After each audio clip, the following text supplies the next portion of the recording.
late, baby. Let's get it. The Rob Brown Show is on your radio. It is the Fan Upstate. Howdy, y'all. Welcome in. How's everybody? Good, great, wonderful. I hope. Happy Thursday, my friends. I hope you are just having the best day. Tim's over here breaking stuff already. We ain't even started the damn show. Tim's breaking stuff already. Dude, these things just slip off sometimes.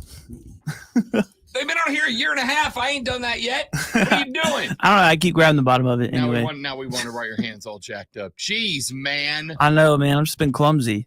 That is the Timinator. I am Rob Brown. We are happy to be with you guys on a, say it with me, friends, Football Thursday. Yes, indeed. It is here. There are games tonight that count on a weeknight. Huzzah!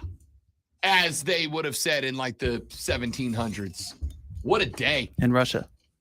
Do they say huzzah there? Yeah. Oh, learn something new every day.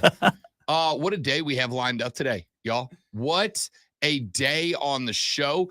The first hour is slam-packed, my dudes and dudettes. Why? Well, I'm glad you asked. Hypothetical listener I made up for this exact situation. It's because coming up in the very next segment of the show, we're going to be joined by the legendary voice of the Furman Paladins, Mr. Dan Scott, will join us here on the radio broadcast, and we will break down, wait for it, tonight's Furman Paladin football game. They welcome Tennessee Tech to Paladin Stadium for a little football contest. On the record, that counts. We're really looking forward to that one. And at the conclusion of that interview, my dudes and dudettes, one of y'all is going to win a pair of tickets to go to that contest. One of you is going to win a pair of tickets to go watch a little Furman Paladin football coming up tonight at Paladin Stadium. So make sure you stay tuned for that, because we're going to give those tickets away very, very soon. And, BT Dubs, since you're keeping track, whoever wins those tickets today is indeed going to be entered into a drawing today. As a matter of fact, before the conclusion of the show, I believe, one of you is going to be entered into a drawing with the opportunity to upgrade those 2 tickets and turn them into, my friends, 4, not 1, not 2, not 3, but 4 club level seats for the contest tonight. And those club level seats will come with a parking pass, so you will be parking VIP right up front. You will go into the nice seats, the swanky suites. Some might even call them bougie. But you got your chance to win those. But in order to win that grand prize, first and foremost, you have got to win the pair of tickets coming up at the end of the interview with Dan Scott in the next segment.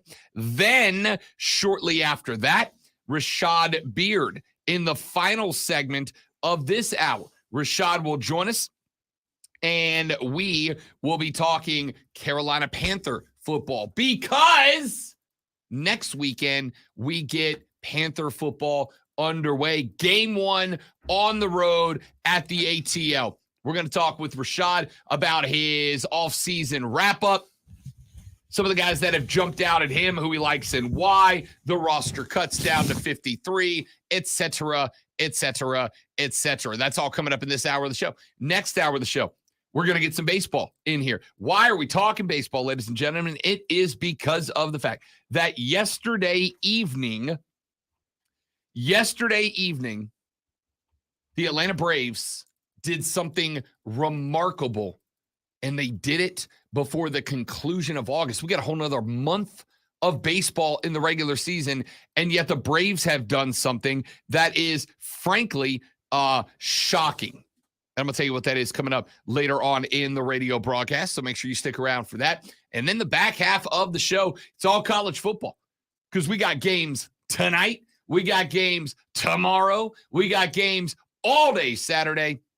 What a day we have lined up for you guys. So if you would like to get on the radio broadcast, if you would like to be a part of the broadcast, here is how you do it. 844-326-3663.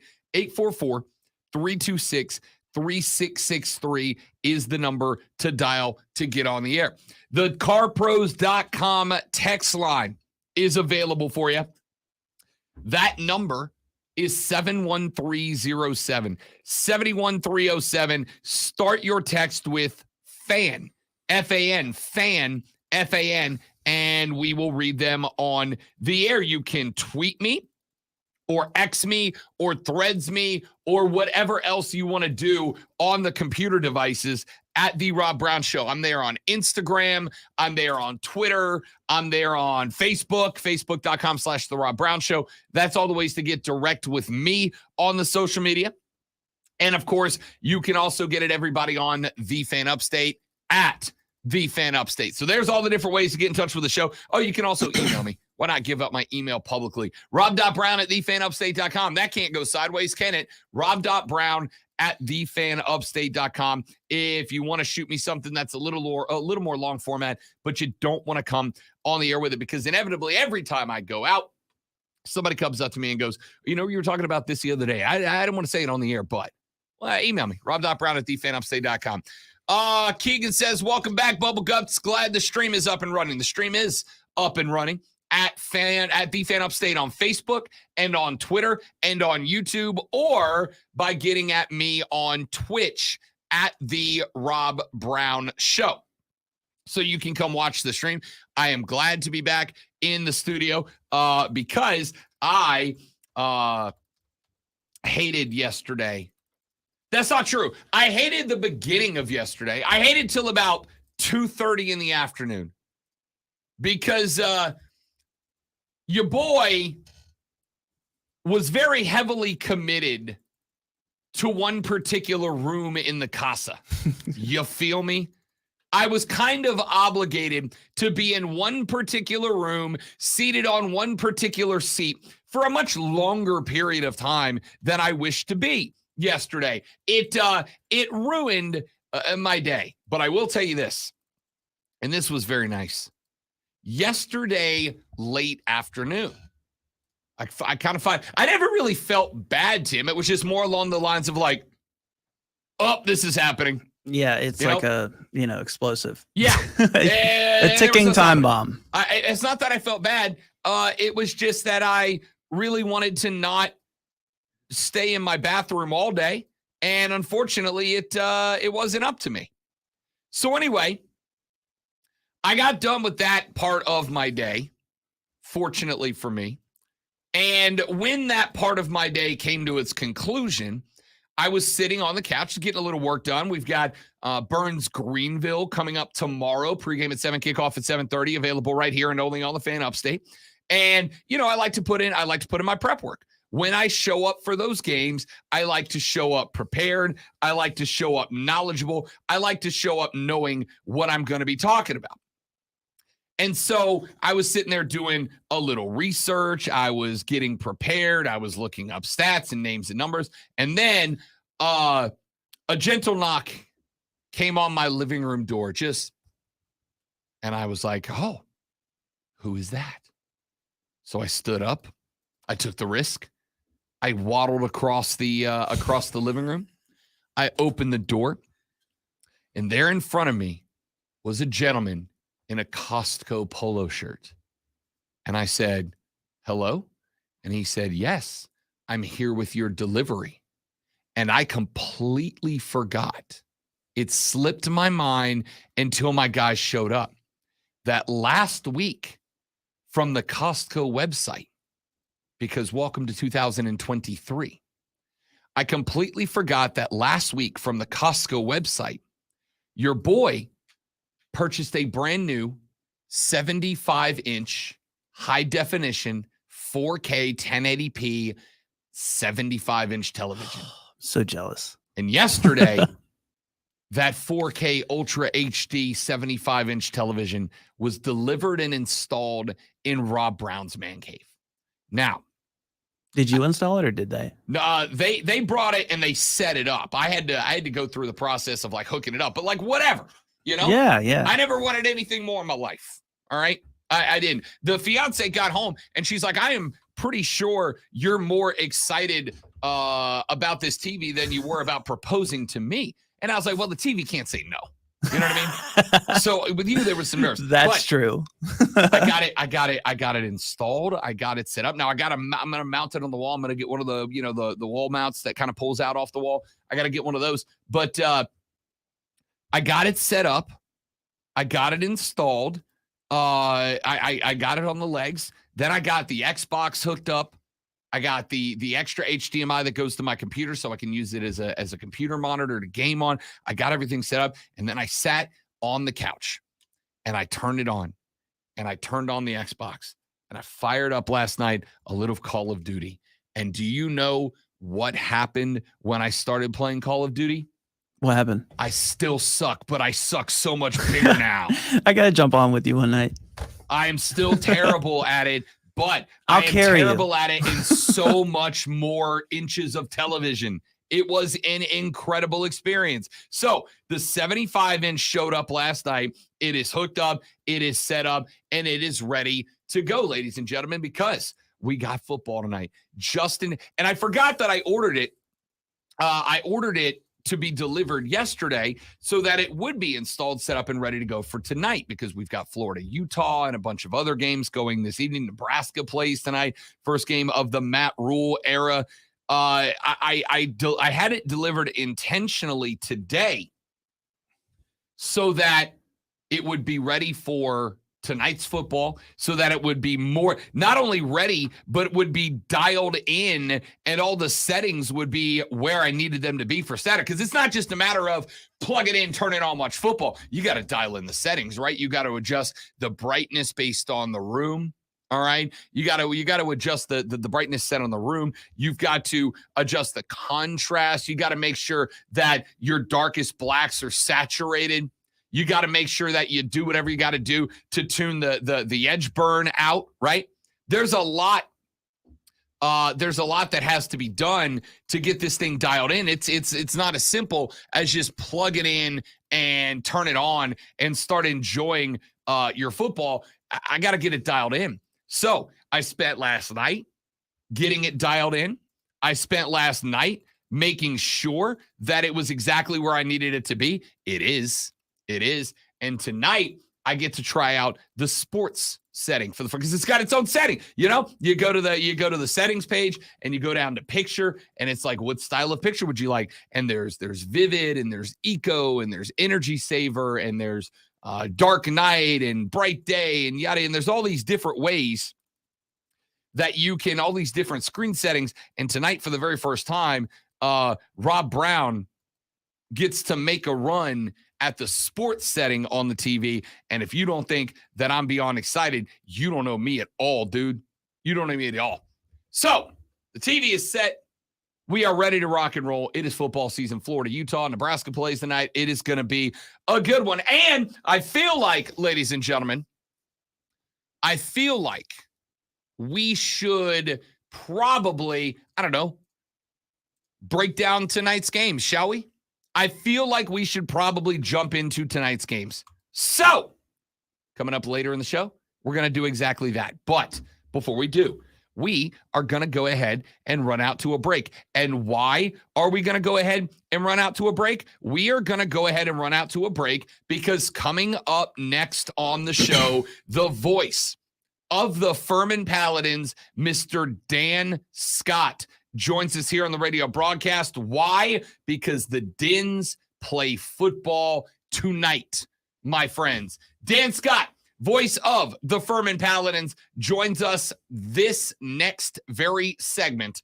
My name is Rob Brown, T2, the Timinator, the Snowman, working the ones and twos for you. We're back after this with Dan Scott on the Rob Brown Show. This is the Fan Upstate.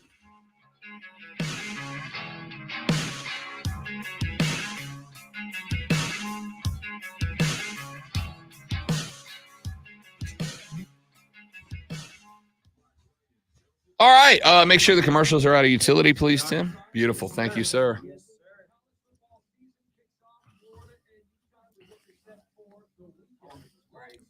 Yes, Keegan. I also realized exactly what I said exactly when I said it.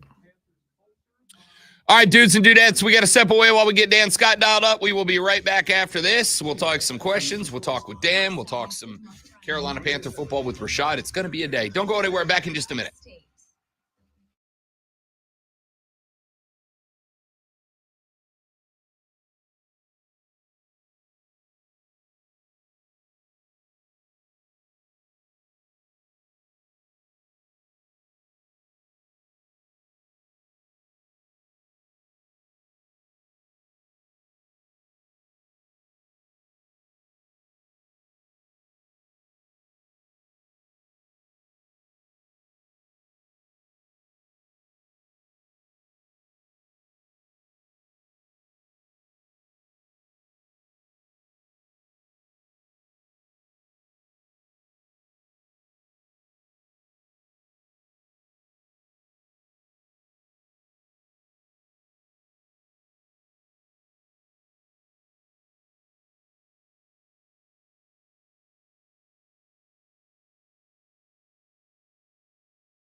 The Rob Brown Show, you ready for your interview? The Rob Brown Show is back on your radio, ladies and gentlemen. It is the Fan Upstate. How do you do? Upstate South Carolina. Hello, America. What's up, world? Yeah, Great to be with you. We'll have Dan Scott on with us here in just seconds from right now as the Furman Paladins get set to take on Tennessee Tech, a Tennessee Tech team that went 4-7 last year. It is Furman's only true FCS non-conference opponent this fall. And that match takes place this evening at Paladin Stadium, and seated high above Paladin Stadium, overseeing, dare I say, directing, organizing, coordinating, and successfully executing every single aspect of tonight is, of course, the legendary voice of the Furman Paladins. He is my amigo on and off the air. He doesn't like me to tell people that in public, but I'll do it anyway. The great Dan Scott joins us here on the Rob Brown Show. How do you do, young man? Well, first of all, if I'm going to do everything that you just said I'm doing, I need a raise. You and me both, buddy. It's funny how many times we both tell everybody we do everything and nobody believes us. Well, you know, Rob, you've been doing this a long time, and so have I. We have a saying in the radio business: where else can you have this much fun for no money? Yeah, it's painful how accurate that is. But you know what, Dan? At the end of the day, we get to sit down and watch sports and get paid kind of for it. So it works out just fine, I guess. When I have those moments of frustration, that's what I always go back to. I remind myself that I'm getting paid to watch a ball game, and at the end of the day, that ain't bad. That ain't bad at all. Dan Scott, voice of the Furman Paladins, joining us here on the Rob Brown Show and the Fan Upstate. And look, let's get into it. And I'll start with kind of the 30,000-foot view, Dan Scott. Man, folks are excited about Clay Hendricks' team this year. There's a lot of energy. A lot of juice, a team that made a playoff run last year, a team that went into Death Valley and put more yards up, not points, unfortunately, but more yards than the Clemson Tigers did last year. And from the folks I've talked to, this team could and should be better this year. On paper, Rob, and you know how that always works out. Mm-hmm. I'm entering my 13th season, and on paper, this should be the best team that I've covered. That I've broadcast for, because it's got more depth and experience, and with that talent at every position. There have been some years where there have been, individual talent and some positions that have had great depth, but you're talking about 20 starters and 38 of the top 44 returning from the two deep last year. And I don't know that there are very many teams at any classification in the country who can say that. So, yeah, there are a lot of expectations. And when people tune in to the Pepsi Countdown to Kickoff on the Fan Upstate this evening, they'll hear our conversation with Clay Hendricks. And I asked him about those expectations. And his comment, among others, is that his job is to make sure that the players' work this preseason meets those expectations, and he believes it has. So I'm excited to get going. I think it's going to be a really, really good season, and we get to see it start to unfold tonight. Dan Scott, voice of the Furman Paladins, joins us here on the show. And Dan, in your ever so humble yet frequently correct opinion, we talk about a lot of teams, and we talk about returners, and we talk about depth, and we talk about all this. But how important is it, and how big is it for a school like Furman, which, you can have a lot of guys transfer out. There were really only a couple this year. In fact, I think everybody that transferred out found a replacement for transfers coming in. How big is it for Clay Hendricks to not just have a bunch of starters back, but to have so many guys from a two-deep roster last year back on this roster this year? Well, Furman has to be a developmental program. It's not a program that can live in the transfer portal for various and sundry reasons, beginning with the academic standards of the university. There are a lot of schools that talk about academic standards. Furman is one that adheres to them, and they don't make academic exceptions for their student athletes. So you can't live in the transfer portal there. There is a hybrid grad program now that's been in place for a couple of years that has helped And so it's helped Furman bring in maybe the right grad transfer for a position. But what it's done more than anything, Rob, is allow Furman to keep its own players that they've developed over 3 or 4 seasons who otherwise might have to transfer to play a final year of eligibility someplace else. Now, most of them can stay here and finish out their careers. And I think you're seeing that come to fruition here this season. That's why you have, when you look up and down the roster, so many redshirt seniors and graduates, and 95% of those, maybe 99% of those are players who have been invested in this program for 4 or 5 seasons. Dan Scott, voice of the Furman Paladins, joining us here on the Rob Brown Show and the Fan Upstate. Furman sends 7 players to the all-conference list last year that return this year. It's not just, Dan Scott, that they're bringing guys back. It's that they're bringing performers back. You look at the FCS positional rankings put out before the season started. You've got a quarterback who's number 21, a running back who's number 16, an offensive lineman in Pearson Toomey who's number 17, an offensive lineman in Jacob Johanning who's number 9.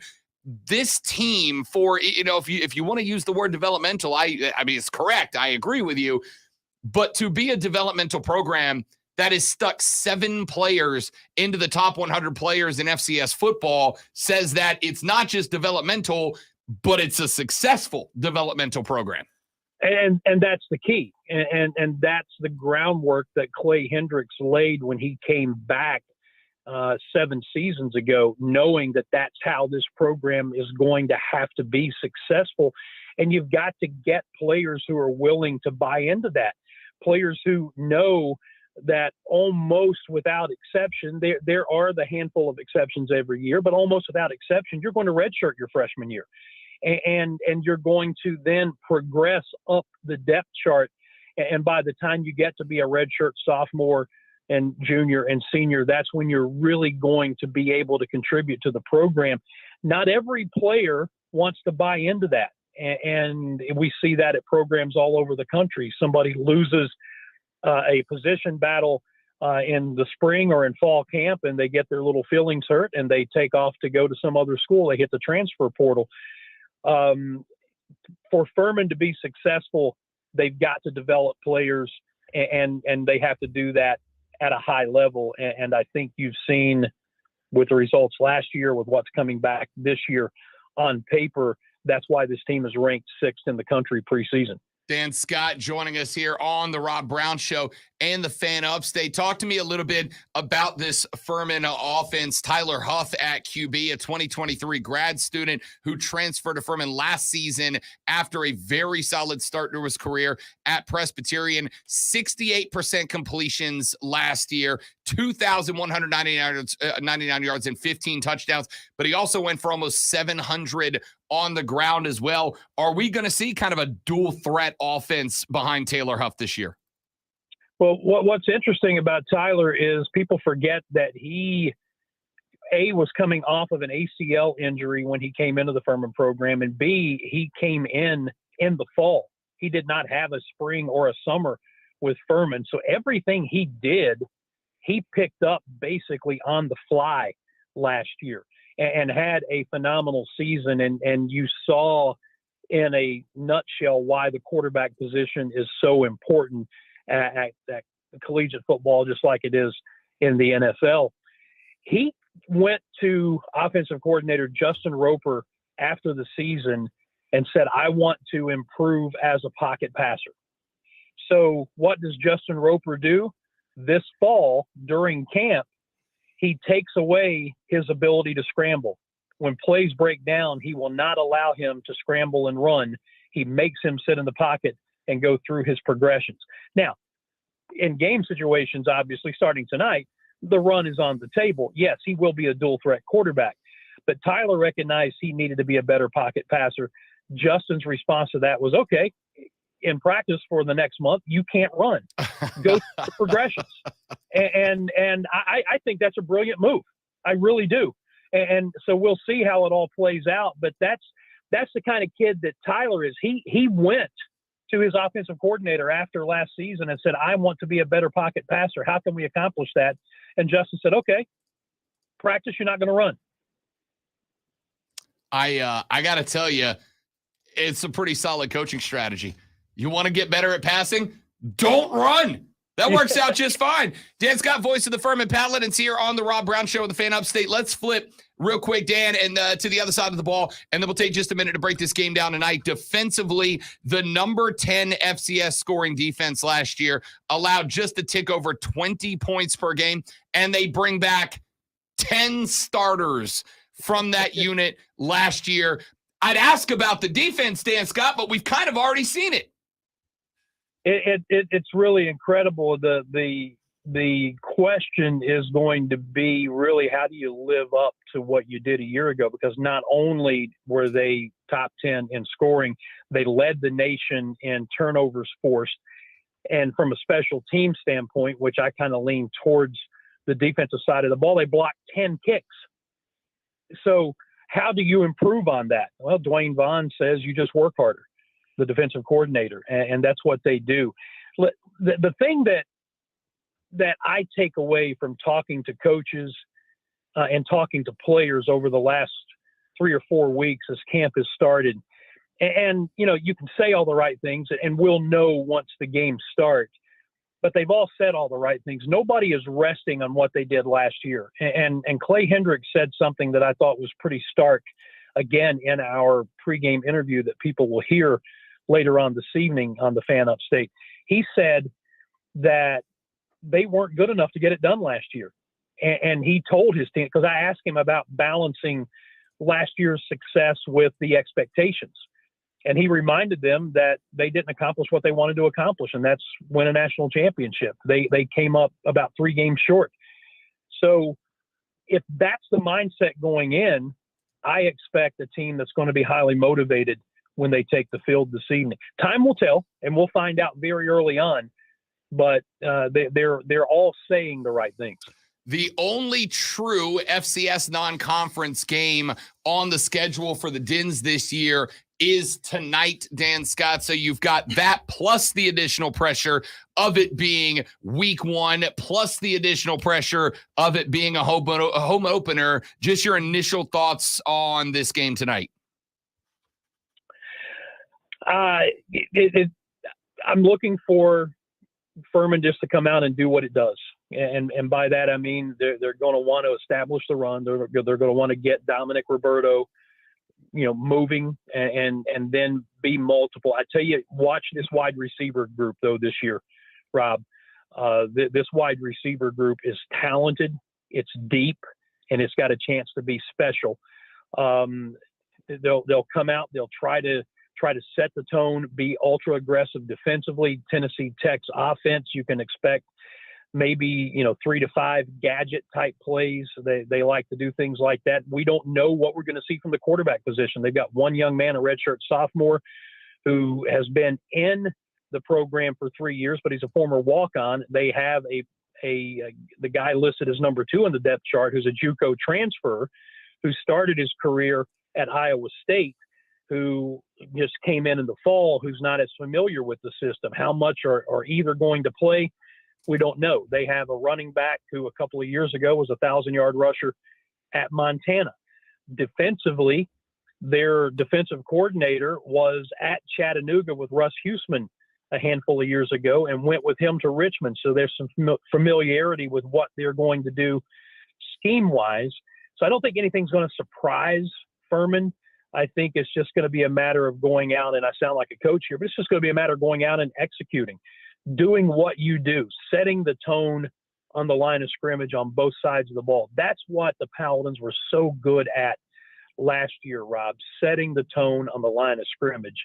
And if they can do that again, then I expect it's going to be a fun night at Paladin Stadium. Dan Scott is the voice of the Furman Paladins, and you will hear them tonight right here on the Fan Upstate. We'll be carrying you from pregame all the way through postgame. Dan, go get you some lozenges, my guy, maybe a little sweet tea and honey. Sit down, relax. You got a big night, fella. Looking forward to hearing the game. Yeah, the best part about tonight is we go on the air at 5:30, so we get to preempt Mark Ryan. Listen, I'm not going to say I'll be there at 5:30, but I'll be there at 5:30. Dan Scott, I will. My man, Dan, great to talk to you, buddy. Thank you again, pal. We will talk to you next week, bud. There you go. That is Dan Scott, the legendary voice of the Furman Paladins. We're going to run to a break, and when we come back, we keep the conversation rolling. This time, it is with Rashad Beard. He is the voice of the Carolina Panthers, unofficially. I mean, he's our voice of the Carolina Panthers. He hosts the Panther Nation podcast, and he talks some Panther Nation football with us when we come back on the Rob Brown Show. Ladies and gentlemen, this is the Fan Upstate.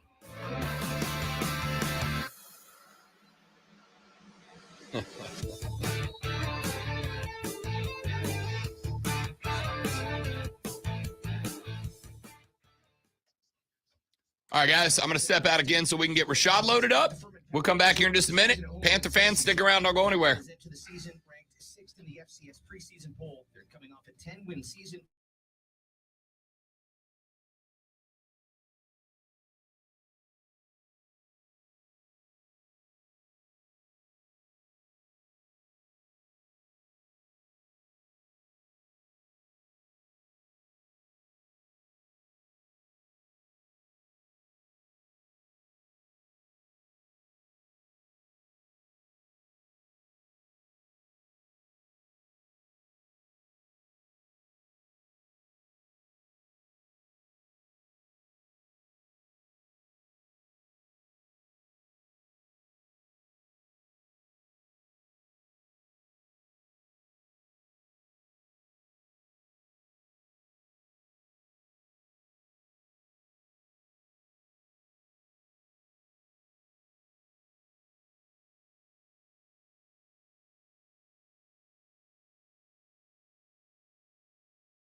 More than 80 What's up, big fella? depend on AM radio each month. What's up? How's it going? How we doing, buddy?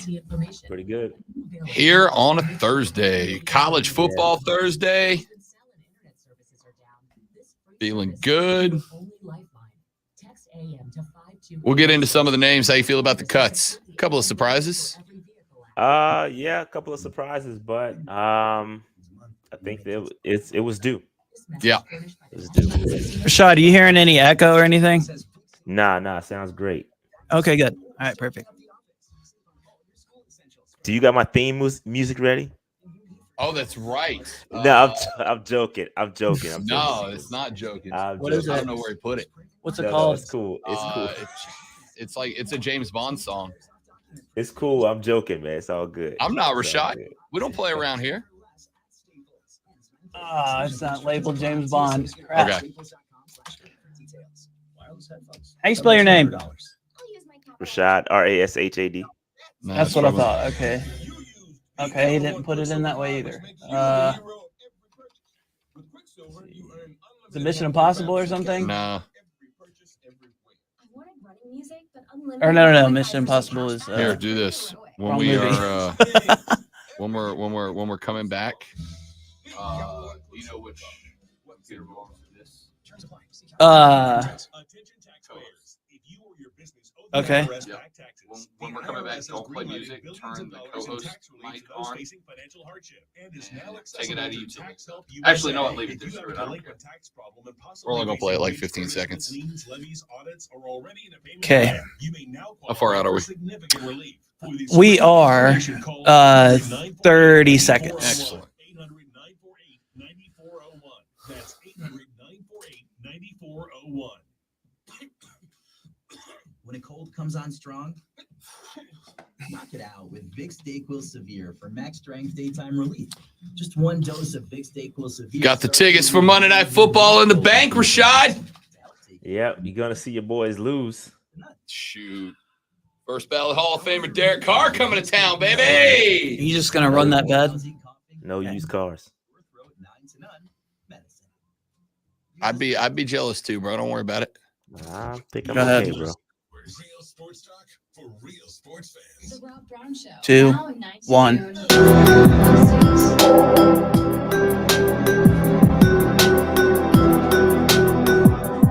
Say what you want. It's the bangest of bangers, man. It just is. This might be the go hardest video game music of all time, ladies and gentlemen. Welcome back. The Rob Brown Show is on your radio. It is the Fan Upstate. Joining us now from a secret compound located somewhere in or around Charlotte, North Carolina. We can't tell you where it is. We'd have to kill you if we did. He is the voice that you hear on the Panther Nation podcast. I would give it time, but they're live all the damn time. Rashad Beard joins us here on the Rob Brown Show in the Fan Upstate to talk a little Panther football. What's up, fella? What's going on, man? You delivered on the theme music. I appreciate that. You said you was going to deliver some trap bond, and that's what I heard. So I appreciate that. Listen, that was.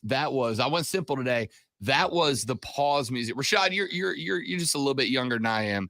GoldenEye on N64 I remember. was a game that revolutionized everybody's view of games, man. Multiplayer GoldenEye ended friendships, dude. Like whole ass relationships fell apart because somebody wanted to be Odd Job and we all hated that person. That's just what it was. Facts. No, it's facts. You're right. You're right. All right, let's talk a little football with Rashad Beard. Again, host of the Panther Nation podcast. You can find them on social media at Panther Nation PC, but make sure that you look them up and subscribe to them on YouTube as well. And Shad, obviously the big news this week was roster cuts. There were a few that jumped out at me. Deion Jones was on that list. We found out yesterday Matt Corral got waived as well. Just give me your overall thoughts on the roster cuts. Which ones jumped out at you? Which ones surprised you? Which ones do you think were the right move, even if the fan base is confused by them? Yeah, I think moving on from Matt Corral was a right move. I think a couple of people are upset about that.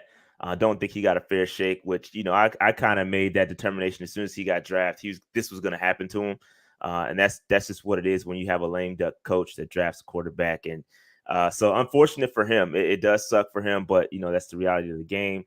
I think Deion Jones was a big surprise. We brought him in for a veteran presence, but I thought there were some guys that ended up playing well. Kamu Grugier-Hill did a great job. You like that? You like that? That's solid effort, buddy. Yeah. So no, he did a great job. I think he surprised a lot of guys. On the air for a second there. No, he did it. So Grugier-Hill did a great job, and so I think he surprised some folks. And I think Deion Jones became expendable at that point. He looked okay during the preseason, but we kind of picked him up off the bench out of nowhere. It wasn't doing much in the offseason, and picked him up off the bench and just came through. And I think he didn't quite turn out to be what we thought he was going to be.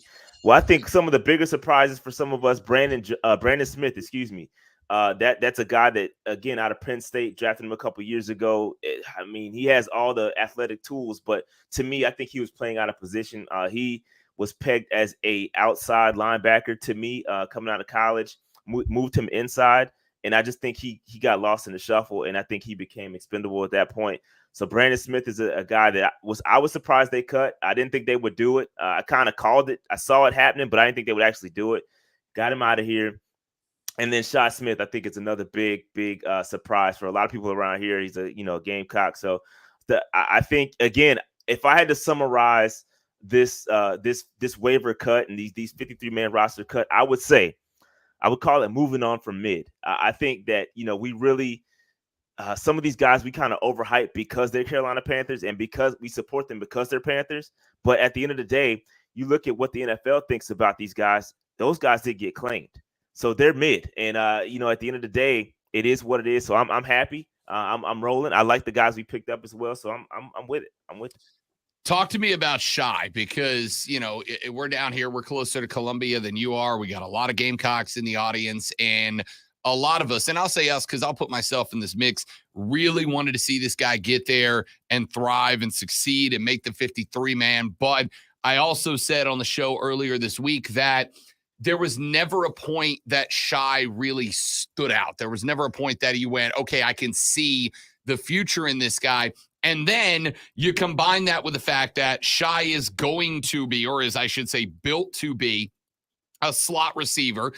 Adam Thielen's eaten up about 130% of the snaps out of the slot.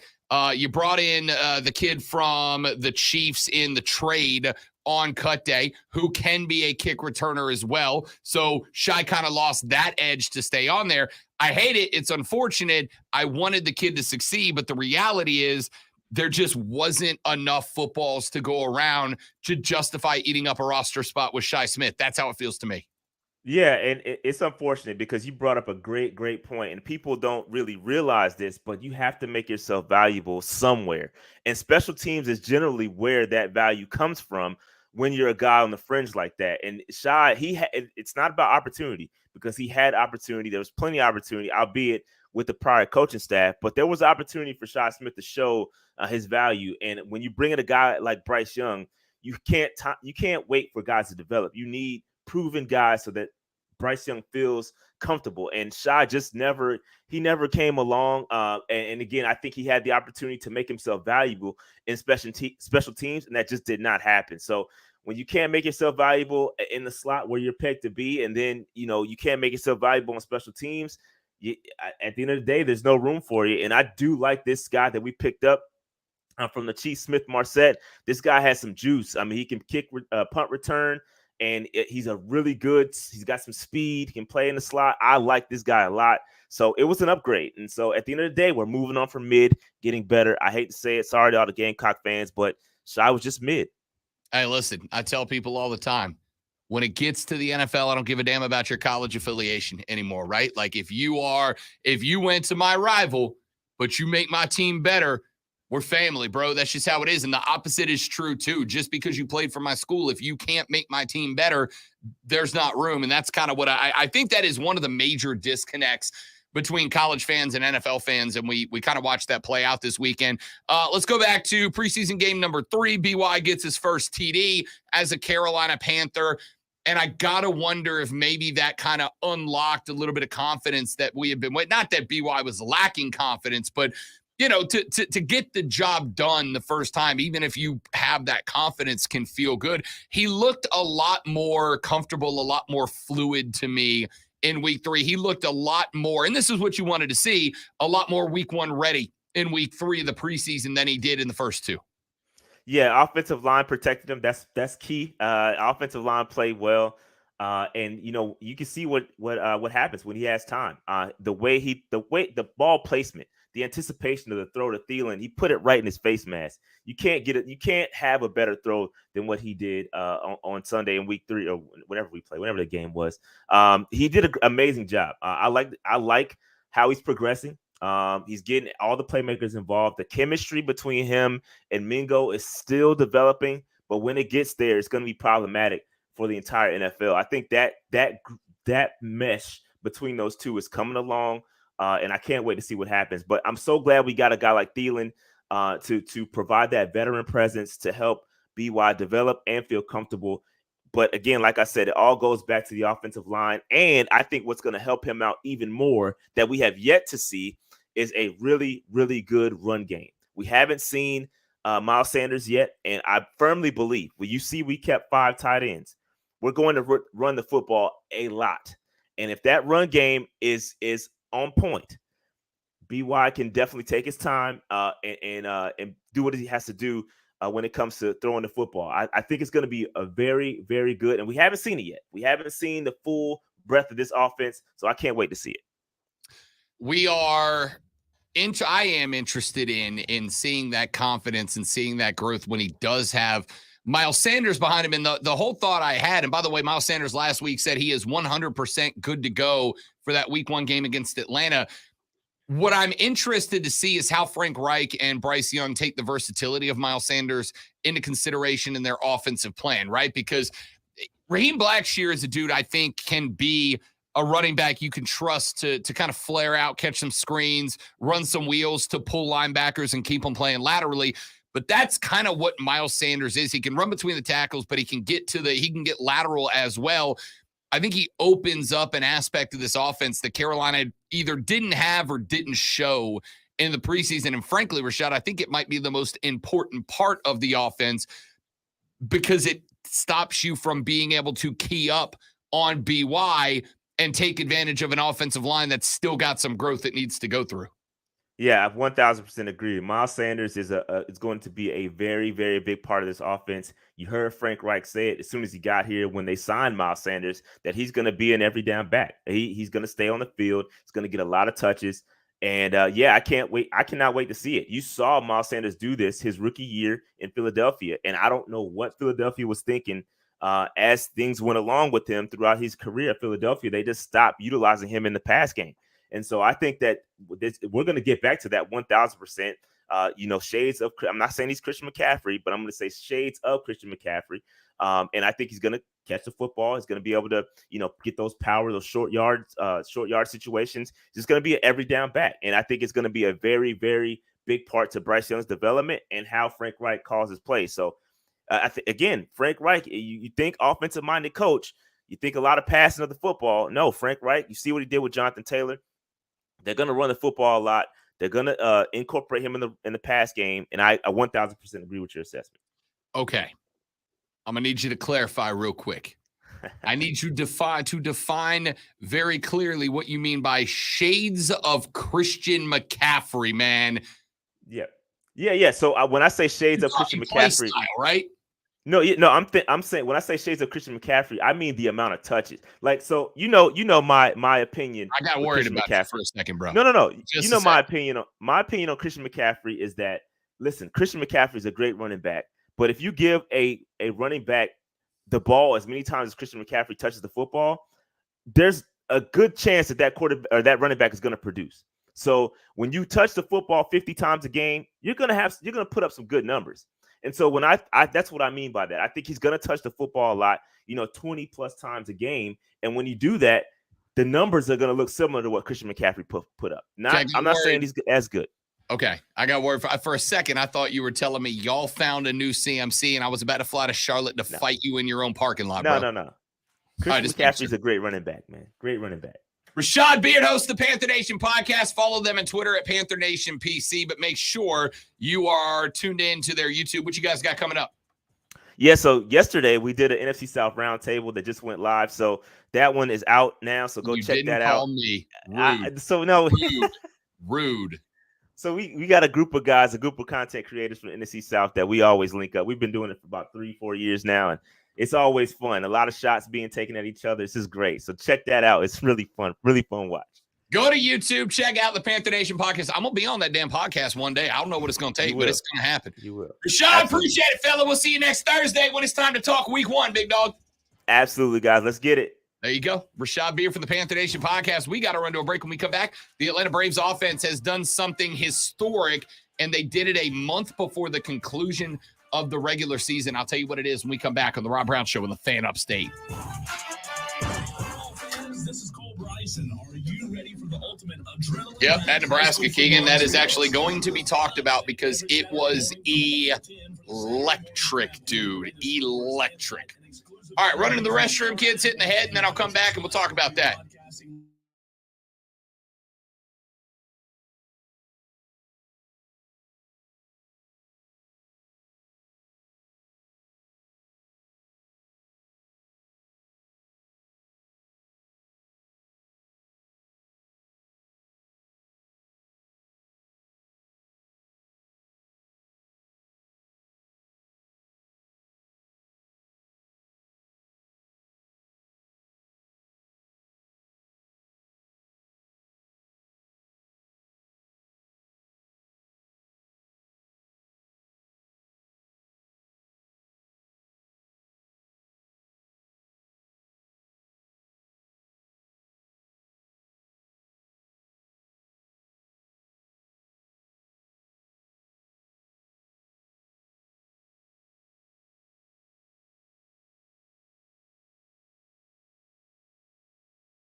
All right, dudes and dudettes, thanks for hanging out. Yeah, I don't know if I could say Miles Sanders is going to be an every down back. Chuba's got to get some touches. AmericanEagle.com. I've known them for 25 years. In my career, I learned that success isn't just about talent, it's about teamwork. That's what you'll find at AmericanEagle.com. They'll listen to your goals and work with you and handle all your digital properties. They'll ensure your website is user-friendly, responsive, and optimized for search engines. AmericanEagle.com also provides ongoing support and digital marketing strategies that will keep you ahead of the That was 55. Should have been 55, 40. Whether you're a medium to large business or a big No, time player, 55, 30. AmericanEagle.com is the top That's choice. right then. Visit www.americaneagle.com for website design, development, No, and 55, online 45 solutions that is deliver right. efficiency and results. Go to AmericanEagle.com or call them at 877-WEB-NOW-1. WORD Spartanburg. WFBC HD3 the official sports voice of you, the upstate fan. CBS Sports Radio. Live from the Philadelphia. Morning. Man, check this out. You're on official Rob Brown lockdown. Represents Freedom Win. Yeah. Real, unfiltered sports talk. Manufactured locally for the Carolinas. Lockdown. This is the Rob Brown Show. Get Rob. Only on Our numero dos already, ladies and gentlemen, is on your radio. This is the Fan Upstate. Howdy, y'all. How's everybody? You doing good? Yeah, great, awesome, amazing. So glad to hear it. I am Rob Brown, my man T2, the Timidator on the other side of the metaphorical glass to say I'm pushing all the buttons and switching all the switches that makes the show sound as good as it does. Got a pair of Furman football tickets to give away to you coming up here in just minutes from right now. We have got, of course, for you. Actually, you know what I need to do? I need to see if Alonzo's going to join us for Fight Club today. He may or may not be. We will see coming up later in the show. We have got to get to tonight's college football games because we've got a slate including Florida and Utah. And that one's interesting to me, not because of the team out of the Southeastern Conference, but because of the team out of Utah. And I'm intrigued by that one because the Utes are a team that nobody seems to be picking out of the Pac-12. What'd I do this time? I don't know. What did I do this time? I don't have another 2 hours. Sorry. Fair enough. Checks out. Checks out. The old see me in my office in person. That feels great. So I like Utah. I'm interested in Utah, and Utah's got a chance to make a statement tonight. Utah, a team that I absolutely think is a strong possibility of winning the Pac-12 this year. I really do. So we'll talk about that game coming up later on in the show. But before we get there, let's talk baseball for just a minute. All right. I got 2 more days of 2 to 3 baseball segments a week. And now feels like as good a time as any to cash in on one of them. Why, you ask? It is because, ladies and gentlemen, the Atlanta Braves have done something pretty damn impressive. You know, for most Major League Baseball franchises, to set your single season franchise record for dingus is something that you're fighting down to the very end of the season, maybe the last week, maybe the last 2 weeks if you're on a good pace. To set the record for the most dingus by your franchise is usually something that you hear about towards the end of September, the end of the regular season. The Atlanta Braves have just done it, and it is not even September yet. Y'all, last night, in the waning hours of August 30th of the year 2023, Orlando Arcia went yard to left center and recorded the 250th home run in the 6th inning of a 7-3 win over the Rockies last night at Coors Field. Now, it always felt like, since about 4 weeks into the season that this team was going to threaten a number of franchise marks for the Atlanta program.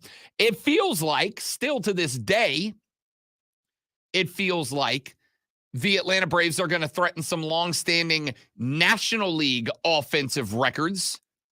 It feels like these Atlanta Braves are going to threaten some all-time Major League Baseball records. But in order to get to all-time records, you've got to break down and crush through the brick wall that is franchise records. And last night, the Bravos set the record for most home runs in a single season for this franchise when Orlando Arcia went yard for number 250, the most in a single season in the history of the Atlanta/Boston/Milwaukee Braves. That's impressive. It is impressive, ladies and gentlemen.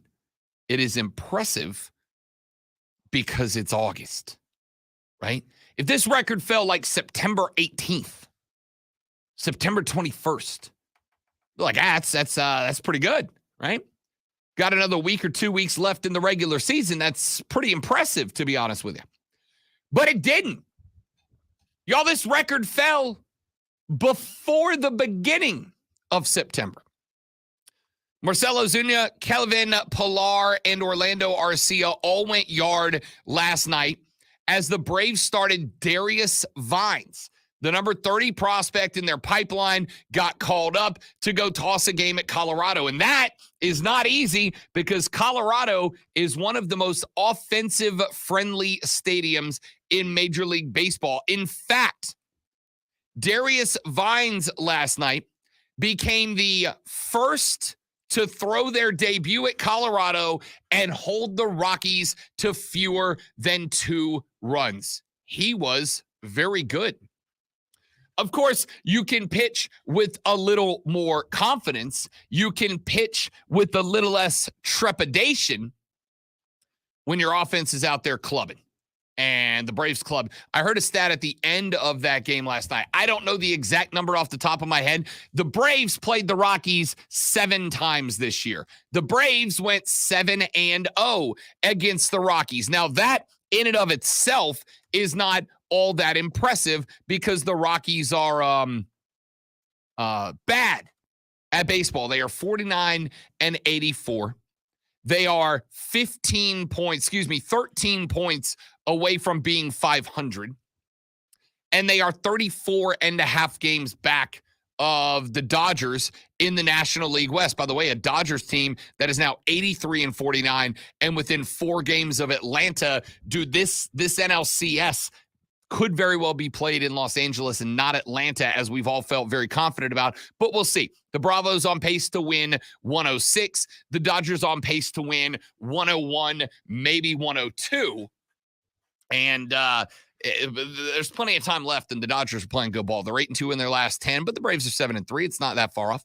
The Phillies are making a run too. The Phillies are 7-3 in their last 10, and all of a sudden they are clubbing. Now, they're not going to catch the Braves in the division. The Braves are 13 and a half games up on everybody else in the NL East. But the Phillies scare me a little bit if they are mashing like this come playoff time. We'll talk about that when we get closer to the regular season. But I think it is important to talk about what this team is doing offensively. Now, the Braves are on pace now to hit 307 home runs. If you want to be precise, it is 306.8 something home runs this season. The record for most home runs clubbed in a single season would be eclipsed if the Braves can get to 308. 307 home runs would tie the record. 308 would eclipse it, set by the 2019 Twins. The Braves broke the franchise record for dingers set in 2019 when Ronald Acuna Jr., Freddie Freeman, and Josh Donaldson all hit at least 37 home runs. Last year's ball club had 243 home runs. That is third in franchise history. Brian Snicker, the manager of the Bravos, was asked after the game last night about their ability to go Yad. And Snicker said, quote, "We've been a team that slugs. That's how we're constructed, and the guys do it." So who's responsible for this? Well, you've got 3 players that have crossed the 30 home run mark. Matt Olson has 43. Marcelo Zuna has 31. Austin Riley has 31.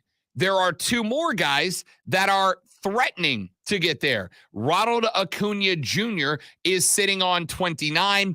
Ozzie Albies is sitting on 28 as of right now. Matt Olson, of course, just one dinger back of Shohei Ohtani. He has not clubbed one in a little while. It feels like there's an explosion due for one Matt Olson. Back in 2019, the Minnesota Twins had 5 players who hit 30 home runs or more.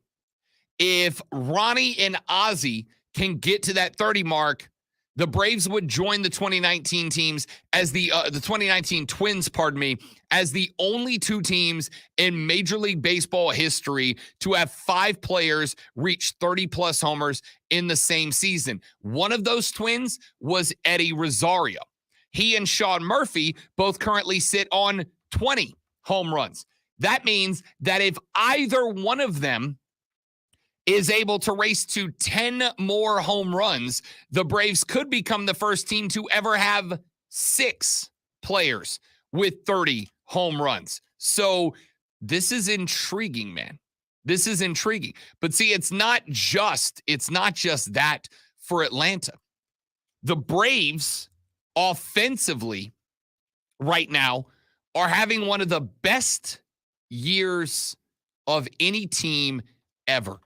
If you go look right now, the Braves, through 132 games, are currently leading the National League and Major League Baseball in runs scored with 770. The next closest, 23 back, you find the LA Dodgers. The Braves currently lead Major League Baseball in hits. They have 1,249 hits. That is 9 more than number 2, the Texas Rangers. As far as home runs go, obviously, with that 250, the Braves lead Major League Baseball. The next closest, the Dodgers with 208. As RBIs go, the Braves, stop me if you've heard this, lead Major League Baseball with 744.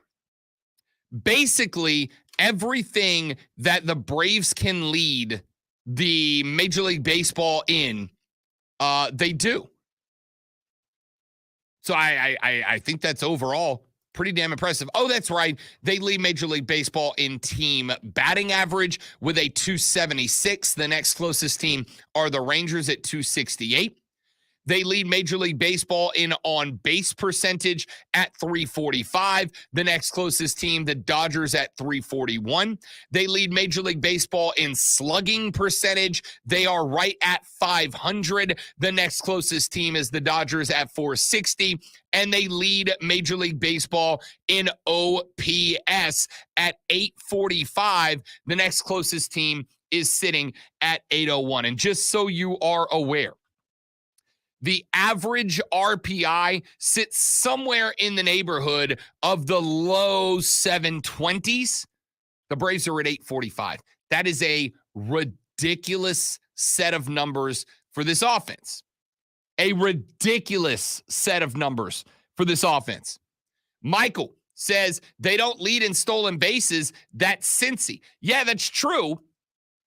But they lead by a lot in dingers, Mike, which means that they have fewer base runners, right? That being said, Ronald Acuna, now a member of some pretty elite spots, the 60-30 club. Ronald Acuna Jr. is the best stealer in the league right now, right? And the Braves are a team that is big on XBHs, a team that is big on dingers, which means that the opportunities to steal and the necessity of stealing right now just isn't there. Let's take a look at the run differentials. The higher your run differential, the lesser the need to steal backs, right?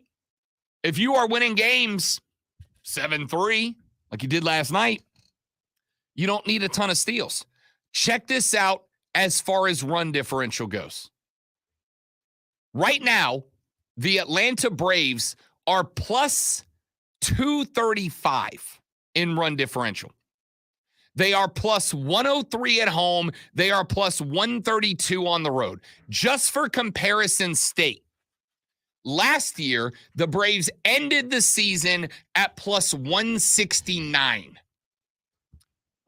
This year, they're at plus 235. Now, sure, that can change. In fact, I would expect it to bounce around a little bit because the Bravos are about to have a four-gamer against the Dodgers, and this might very well be an NLCS preview. In fact, I would, at this point, be willing to put a little scratch down that it is.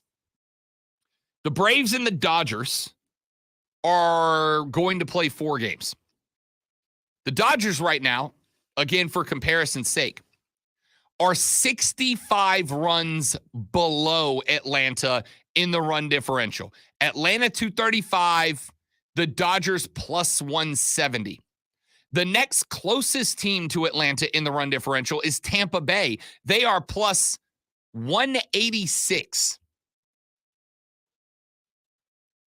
I'm bad at math, but that to me is like a solid 49 runs difference between Atlanta and Tampa. And oh, by the way, let's take a look at the pitching for Atlanta, because that's been the big problem, right? That's been the big problem. The big problem has been pitching. The big problem has been, can Atlanta's pitchers get them through a long series? Well, just because I'm curious. Let's take a look at it. In terms of overall ERA, this is team ERA. The Braves' team ERA is 3.79. That is the third best in Major League Baseball right now. The third best in Major League Baseball is a 3.79. That is ridiculous, dudes. It's ridiculous. Now, teams can touch up Atlanta.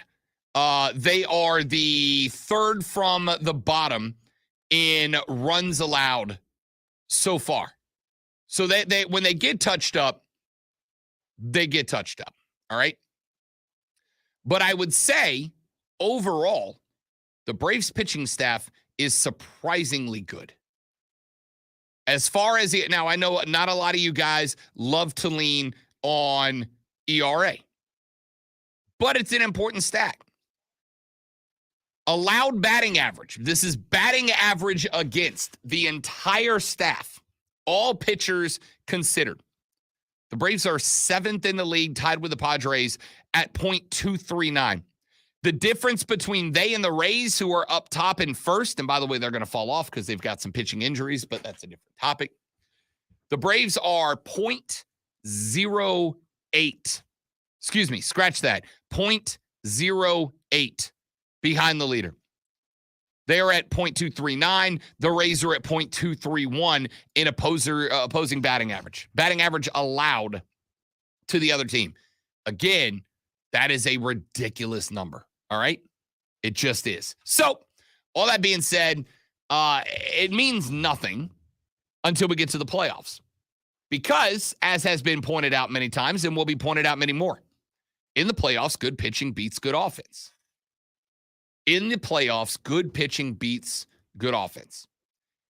But the Braves have well above average pitching. It ain't the best in the league, but it is well above average pitching.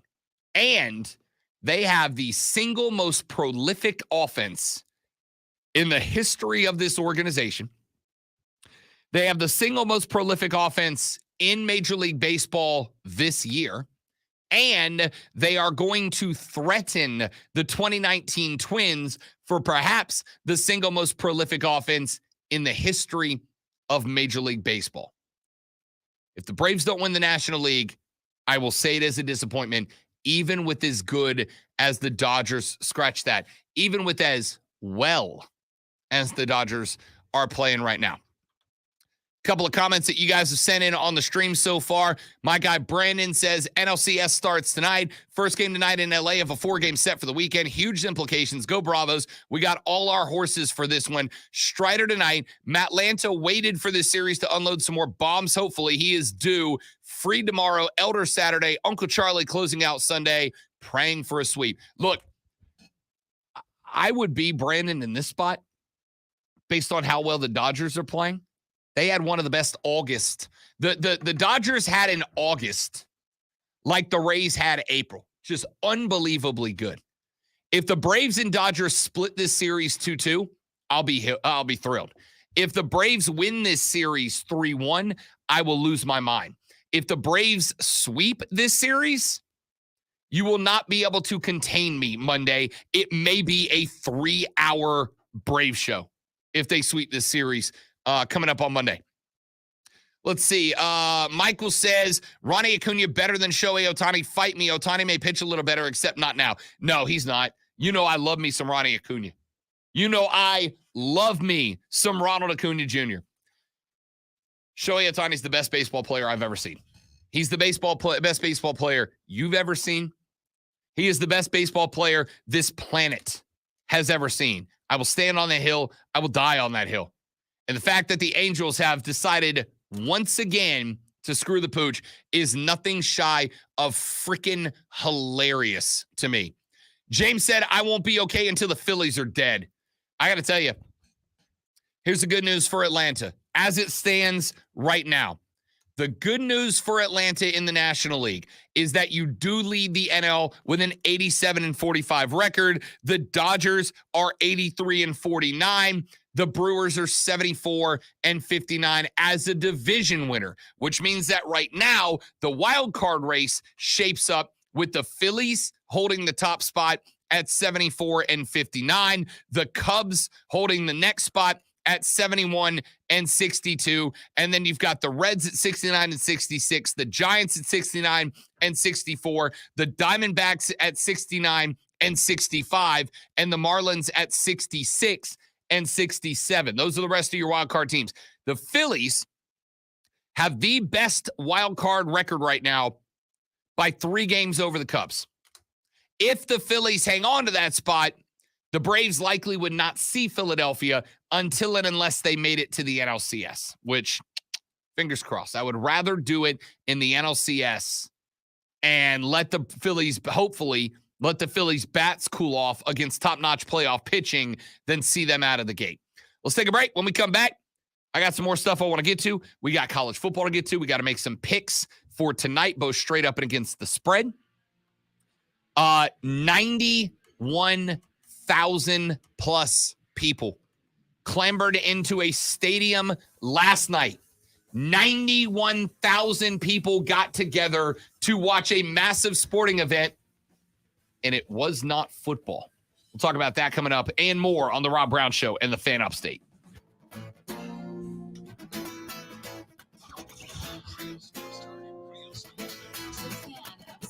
The sports voice of you, the Upstate fan.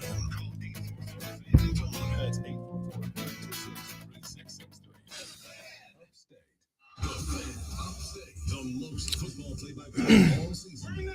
NFL Sunday, Monday, and Thursday night football. Biggest college games of the weekend.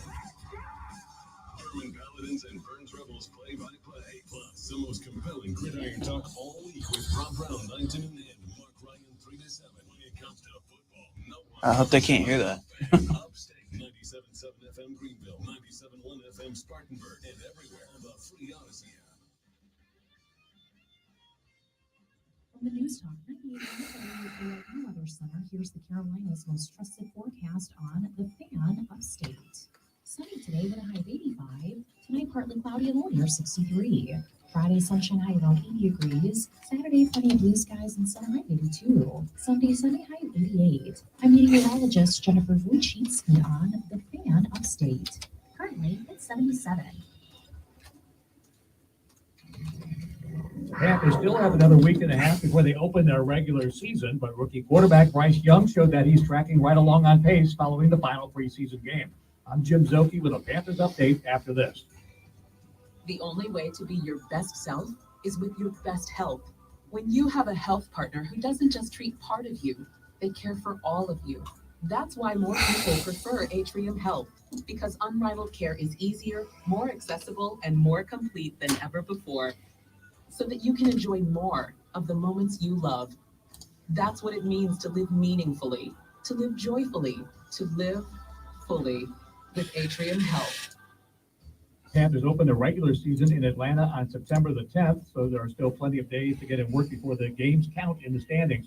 Of course, the biggest focus has been on the development of rookie first overall pick quarterback Bryce Young. He played in all three preseason games, completing 14 out of 24 passes for 129 yards and a touchdown with no interceptions. In the final preseason game last weekend against the Lions, he had 2 scoring drives, including a touchdown pass to Adam Thielen as the starter. How much time we got left, Timmy? You got 1, 2, 3, Oh, beautiful. 4, 3, and 45. All right, guys, give me 1 minute. I'm going to run and grab another drink from the office. I'll be right back.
And millions of other businesses who use ZipRecruiter.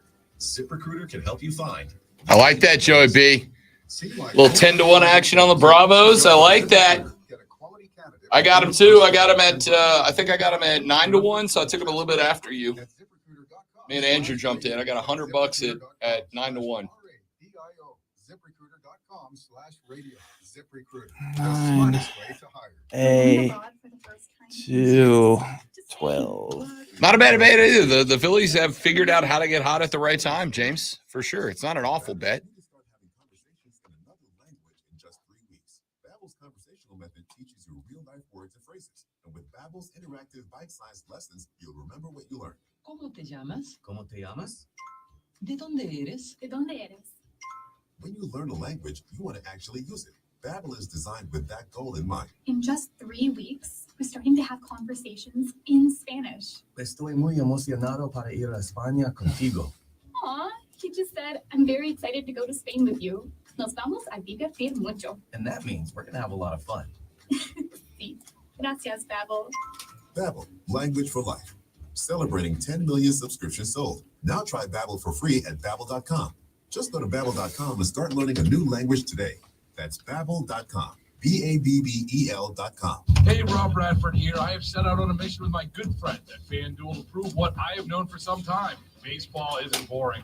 Now I have a daily podcast to prove it with some of the most notable people in the baseball world, screaming baseball isn't boring from the mountaintops, or at least agreeing to come on our show. Players, managers, GMs, and yes, even the commissioner of baseball, Rob Manfred. It has been a constant wave of baseball with powerful voices. So join the revolution. Subscribe and soak in Baseball Isn't Boring. Listen on your Odyssey app or wherever you get your podcast. You'll be glad you did. Sponsored by Corley Plumbing, Air and Electric.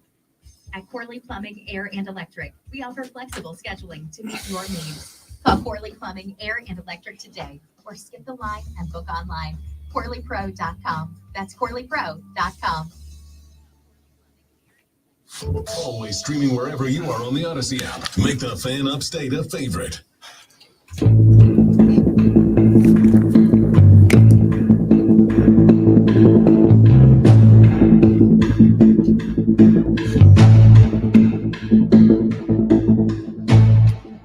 The Rob Brown Show continues. It is the Fan Upstate. Welcome back, my friends. I am ever so glad to have you here on the show. Rob Brown, man, T2 the Timinator, filling in for the great one, Lonzo. He will make his triumphant return next week after the conclusion of week 1 for the college football season. Speaking of college football, let's get to a story that started making the rounds yesterday. It's a bit of a short segment here, so I'll go ahead and throw this one in. Heather Denich of ESPN wrote an article that is up on their website right now discussing the discussions ongoing about potential further changes to the college football playoff format. There is another round of question marks taking place, and I think understandably so, right? Because at the conclusion of this football season, there will be no more Pac-12, all right? I know the Pac-12 dudes are doing all they can to try to stick around. The Pac-12 dudes are doing all they can to try to convince you that they're not going anywhere, that a 108-year-old conference is not going to dissolve. But the reality is that it is. And it doesn't matter whether Stanford and California end up making it into the Atlantic Coast Conference or not. Those 4 teams, no matter what other teams nationally you add to the Pac-12, cannot float as a Power 5 conference. They are done, my dudes. And so with the Pac-12 being done, a round of discussions opened up about the best way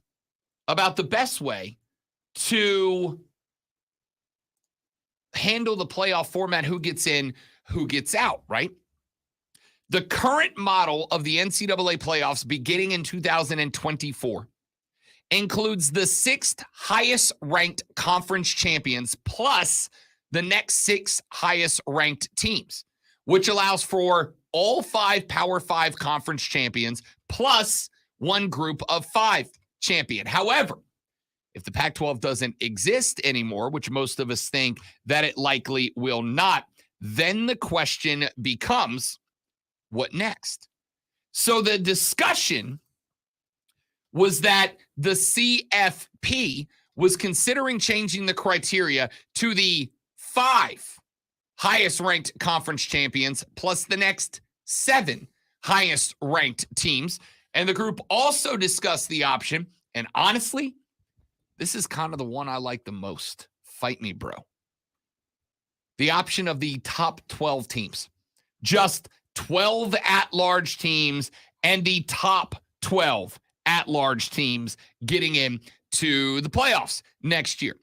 So last night, the folks who are the makers of decisions, the folks who get together and have the discussions about what next and why, well, they did so. And they made no decisions yesterday because they are still waiting to find out what happens to the 4 remaining Pac-12 teams, Cal, Stanford, Washington State, and Oregon State. Part of the discussions are currently being held up by the Atlantic Coast Conference, who are trying to decide if they want to invite Cal, Stanford, and potentially SMU. Now, yesterday's meeting was supposed to be attended by ACC Commissioner Jim Phillips. He was supposed to be in that room. The room where it happened, the room where it happened, the room where it happened. Hamilton, you're welcome. But he was not there. He was not in the room where it happened because of travel issues related to Hurricane Idalia and its remnants making its way through the Carolinas. He did participate in the 5-hour meeting by video conference, and when asked, did not provide the room any update on possible conference expansion. That, according to College Football Playoff Commissioner, Executive Director Bill Hancock. Hancock said, quote, to the matter of conference realignment, we're going to have to wait and see. We're going to have to wait until the dust settles before making any decisions about how that might affect CFP. The fact is, we just don't know yet. No one knows how conference realignment is going to wind up, and it would just be premature to make any decisions about it, end quote. American Athletic Conference Commissioner Mike Oresco said that his conference hopes to know, quote, fairly soon, end quote, if SMU plans on departing to join the ACC. He said his league does have, quote, contingency plans in place if SMU does bail. He said, quote, we're weighing how to deal with that. We had a major meeting today with our ADs and presidents this morning. It'll get resolved pretty quickly. I don't think it can go on too much longer. None of this is really healthy when it drags on, but we have a great relationship with SMU, end quote. He also went on to say, quote, when we heard Stanford and Cal have no place to go, well, that's not true. They had a place to go. They weren't orphans. It's the idea that there's this desperation now because of the P5 branding. I understand the issue of money. It's based on TV deals, but guys are willing to go for virtually nothing because they feel they need that branding. We're seeing that play out now. Interesting. That word brand sure has picked up a lot of power in the last couple of years, hasn't it? That word brand sure does seem to matter a lot more, doesn't it? Yes, it does. NIL. What is NIL? Name, image, and likeness. If I asked you to wrap name, image, and likeness all into one word, do you know what word would be the easiest, the best, the most efficient to use? Brand. That's what that is. Your name and your image and your likeness, your reputation is your brand. And yes, Power 5 is a brand. Power 5 is a brand that means something. But see, here's the thing. We already know that. That's not a shock to me. That's not new. The reason that this is even a discussion is because the Power 5 conference's brand is the best football conferences. That's why they're the Power 5 and not the Big 5 or the 5 or a 5 or whatever. Not the High 5. They're that because they are the Power 5. That's where the power lies. So as much as the AAC would very much love to pretend, like their conference matters in all this, it really doesn't. Now, if you're an all-American athletic conference, whatever, if you're a supporter, if you're a fan, don't get mad at me. Don't get upset with me. This is the direction that college football has been heading since about 1984. We just didn't know how big it was going to get. Around 1984, and I read this the other day, and I need to go pull that article again. I actually have it in my show prep somewhere, but I lost it. Around 1984, there was a Supreme Court decision, and that Supreme Court decision stated that schools were allowed to be in control of their own, not only branding, but their own presentation, right? It used to be before that That football, basically, you got whatever one game you got on a Saturday, and the TV networks had full control over that. And then the Supreme Court handed down a decision in a case argued by a now, I believe he's in his 80s, 83, 4, 5-ish year old lawyer who now is a professor at the University of Oklahoma. He made the argument, and according to the Supreme Court, made it successfully. He made the argument that the schools should have the ability, should have the right to dictate where they play on TV, how they play on TV, yada, yada, yada. And that led to the conferences becoming important to keep them all organized. That was about the time you started seeing college football Saturdays where you've got football on from noon till literally 2 in the morning, right? Hawaii and Vanderbilt kicks off at 11 p.m. Let me make sure I got the right one.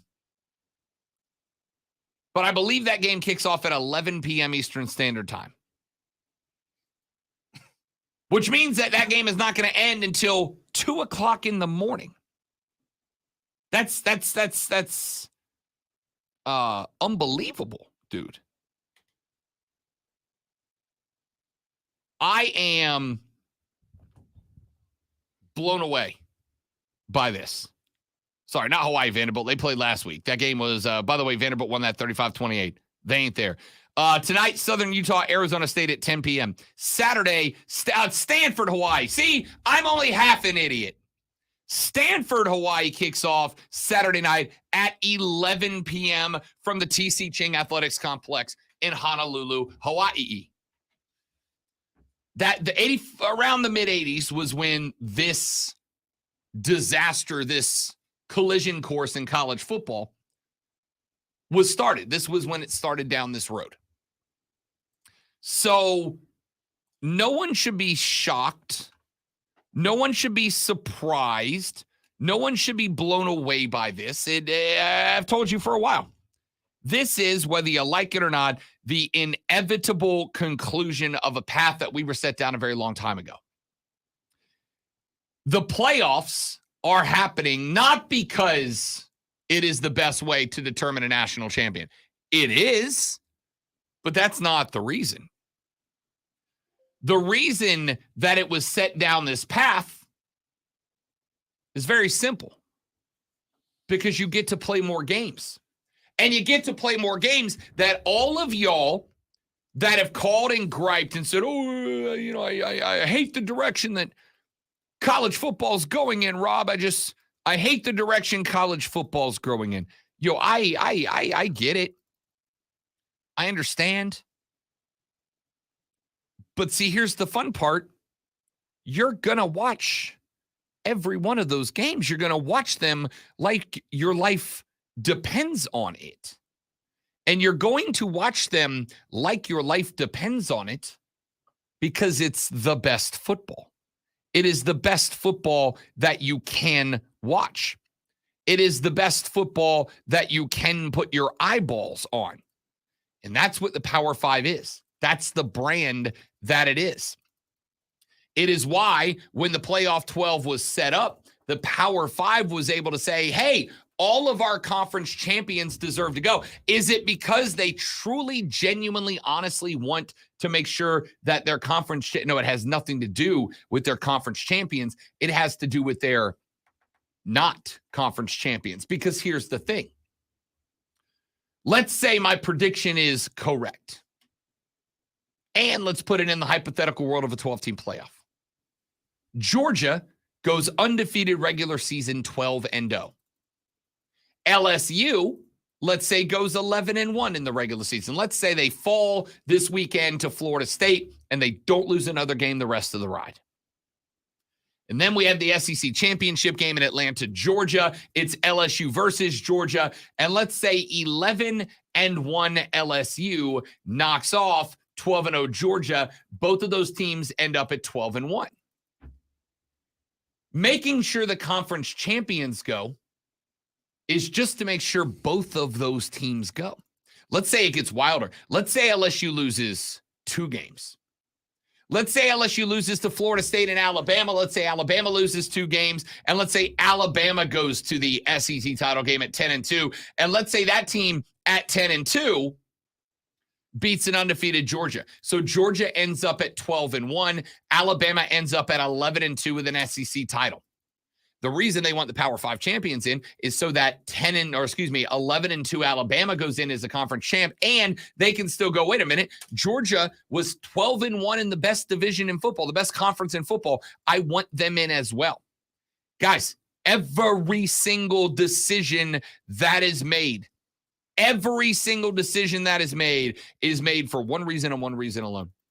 And that decision is the dollar. Dollar bills, y'all. That's all it is.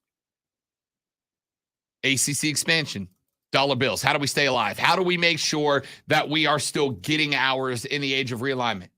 Well, the best you have left is Stanford. What? Stanford Cal and SMU do not fit into the Atlantic Coast Conference. So why would they go there? Because it's money in the pot. And by the way, the only reason this discussion is still going on is because SMU said you don't have to give us $1 for 5 years. And Cal and Stanford said, hey, you know what? We'll take 70% of our payout for 5 years or whatever it is. We'll take 70% of our payoff, not the full number, if you let us in. Because it's worth more down the road. This whole thing, I'm so tired of all these discussions. I'm so tired of it. Why? It's ruining college. There's nothing I love better than ESPN people going, college football being all about the money's running it. Like it's not them. Like they're not the ones doing it. The call's coming from in the house, my dude. I know it's a bit of a ramble, but it all links up. It all makes sense. It all checks out. It all connects, and it all connects for a reason. Let's take a break. We'll come back. We got 1 segment left in this hour and in the final hour of the show. We look down the Thursday slate of games. We get you set up for when toe meets leather this evening on the Rob Brown Show in the Fan Upstate.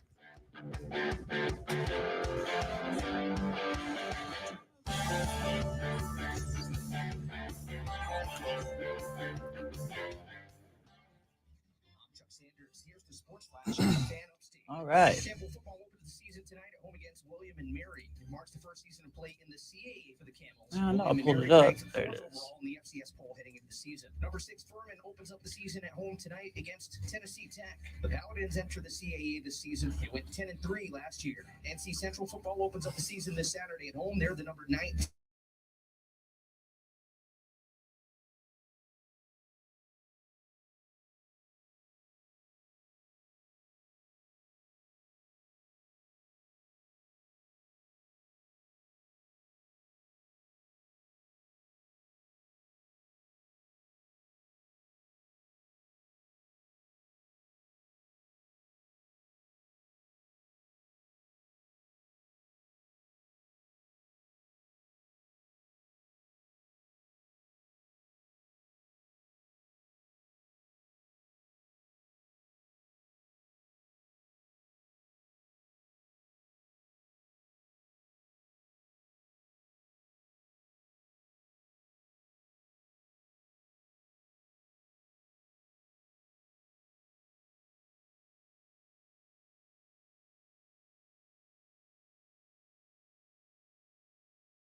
welcome to do so, and you are welcome to do so if you win. Well, you can buy tickets, anything you want.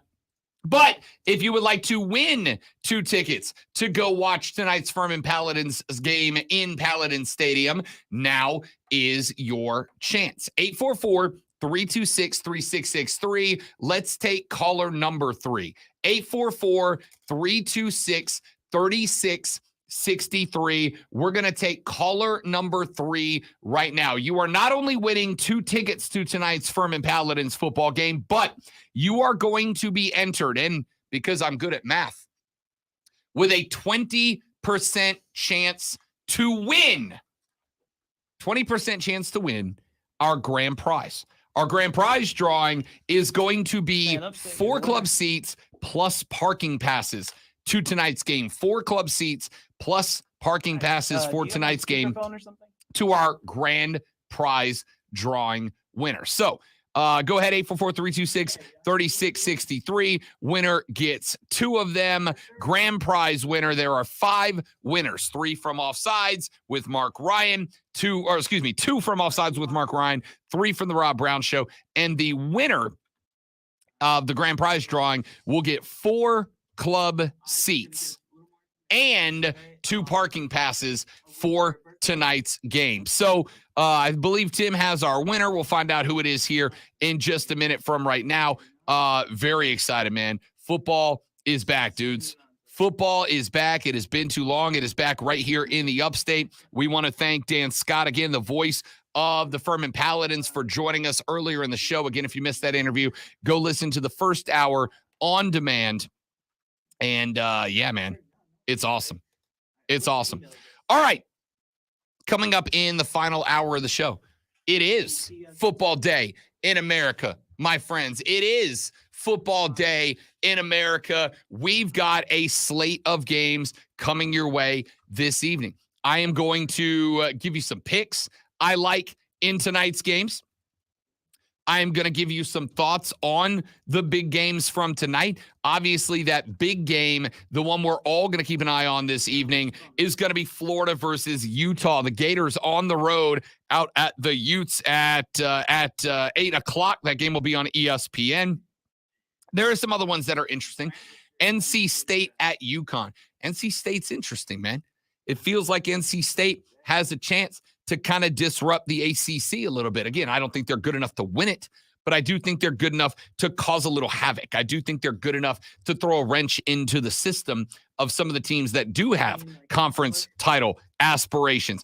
Also coming up this evening, Nebraska travels to Huntington Bank Stadium in Minneapolis, Minnesota, to take on the Golden Gophers.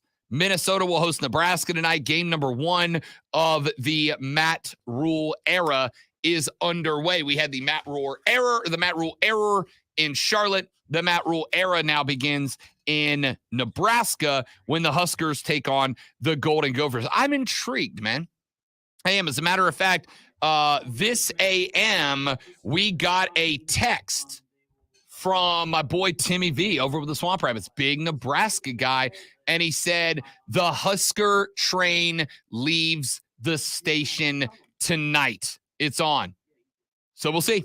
We'll see what Matt Rule's Cornhuskers look like, and then we'll wrap it all up at 10 p.m. tonight when Southern Utah takes on Arizona State. Who's our winner there, Timmy Snow? Who's bringing those tickets home and getting themselves entered in the grand prize drawing for those 4 club seats? Trey Davis. My guy, Trey, one of our stream crew. Well done, young man. Enjoy the game tonight. All right, let's run to a break. When we come back here in just a minute, we take a look at tonight's week 1 schedule, and we will start going towards Saturday's games as well. My name is Rob Brown, the Timinator. Tim Snow filling in for the great one this week. We are back after this for the final hour of the Rob Brown Show and the Fan Upstate.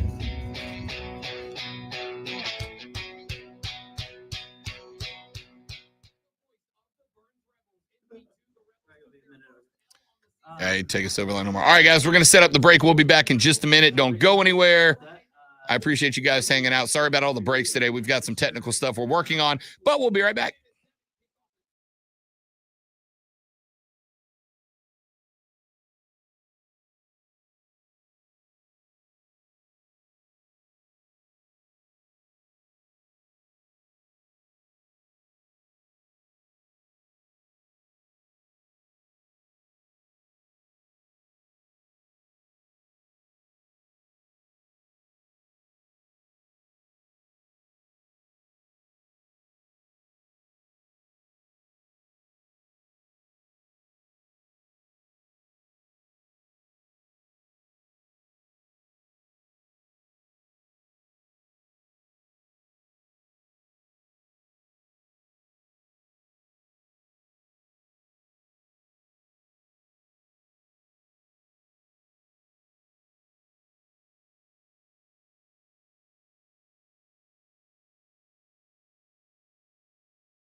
The third, the final, the best, the money hour of the Rob Brown Show goes now, ladies and gentlemen. This is the Fan Upstate. You know, we ended that last segment with a brief mention of Nebraska football. The Matt Rule era gets underway today. But how about this story?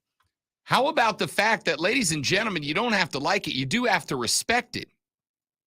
Nebraska is not a football school. The Husker fans are going to try to convince you that they still deserve all the respect of being a football school, but they're not a football school. As Joey B just accurately pointed out on the stream, Nebraska, my friends, is now a volleyball school. Scratch that. School. Struggling. It's Thursday. I'm excited. There's football tonight. They're now a volleyball school, my dudes. Yesterday, Nebraska's women's volleyball team played a match against Omaha. They beat Omaha 3-0. Now, Rob, who cares, right? Who cares? It's just volleyball. Yeah, listen, I'm not going to lie, and I'm sorry to those of you that are volleyball fans. I don't mean this to be rude. If you want more volleyball, I'm a volleyball fan. I enjoy it. I like it. If you want more volleyball, there's a very simple way to get it. You just gotta get involved in the show. You gotta call, you gotta text, yada yada yada. All right. Volleyball doesn't really move the needle, especially not during football season. But it does in Nebraska. How do I know that? Well, let me tell you how I know that. I know that because yesterday at Memorial Stadium in Nebraska, right there in Lincoln, some fans showed up to watch volleyball. 92,003 in attendance to watch Nebraska take on Omaha. They filled their football stadium. It was a whole deal, my dudes. It was a whole deal. They had the pyro, they had the smoke, they had the lasers. It looked like Nebraska was hosting a college football championship game. 92,000 strong showed up to watch that contest. It was dubbed Volleyball Day in Nebraska. The match was a culmination of months of planning for a program in state that have been trying to push volleyball for years. They went into the home of Nebraska football and they broke the previous world record for women's sports attendance. That record was set last year, April 22nd, in Barcelona, Spain, when FC Barcelona and Wolfsburg played in a Champions League match. Now, here's the fun thing about 92,003 fans being in attendance. That was paid attendance.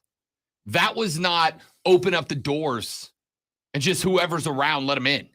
That was not, hey, it's a free beer and free ticket giveaway. That was paid attendance. They did a doubleheader exhibition. They had a Wayne State versus Nebraska Kearney Division II exhibition. And then the Huskers and the Mavericks played. When the tickets were released, they released these tickets, $25 for adults, $5 for high school students and younger. But according to ESPN, on the day of the contest, tickets were going for as much as $400 on the secondary market. Nebraska middle blocker Andy Jackson said, quote, "It's incredible. I don't have enough words to describe it. We were walking out of the tunnel after the second set, and we heard on the speaker we had just broken the world record. Everyone was trying to stay locked in, but we were also so excited. I can't describe how grateful I am to be a part of it." The previous record for a women's sporting event in the United States was the Women's World Cup soccer final between Team USA and China at the Rose Bowl in Pasadena, California on July 10th, 1999. I was 14 years old then. I am now 38. That is how long that record stood.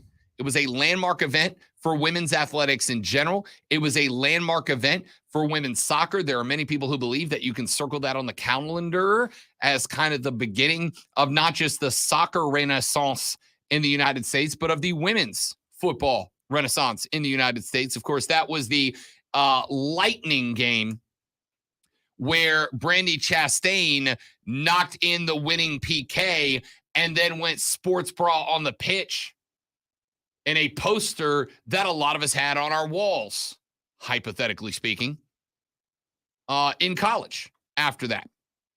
That was a big moment. 92,000. Now, here's an even funner number.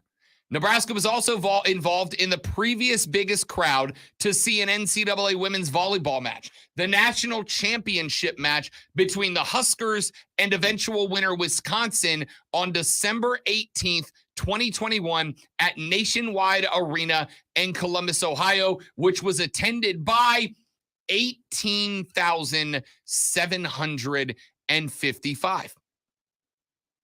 That's big.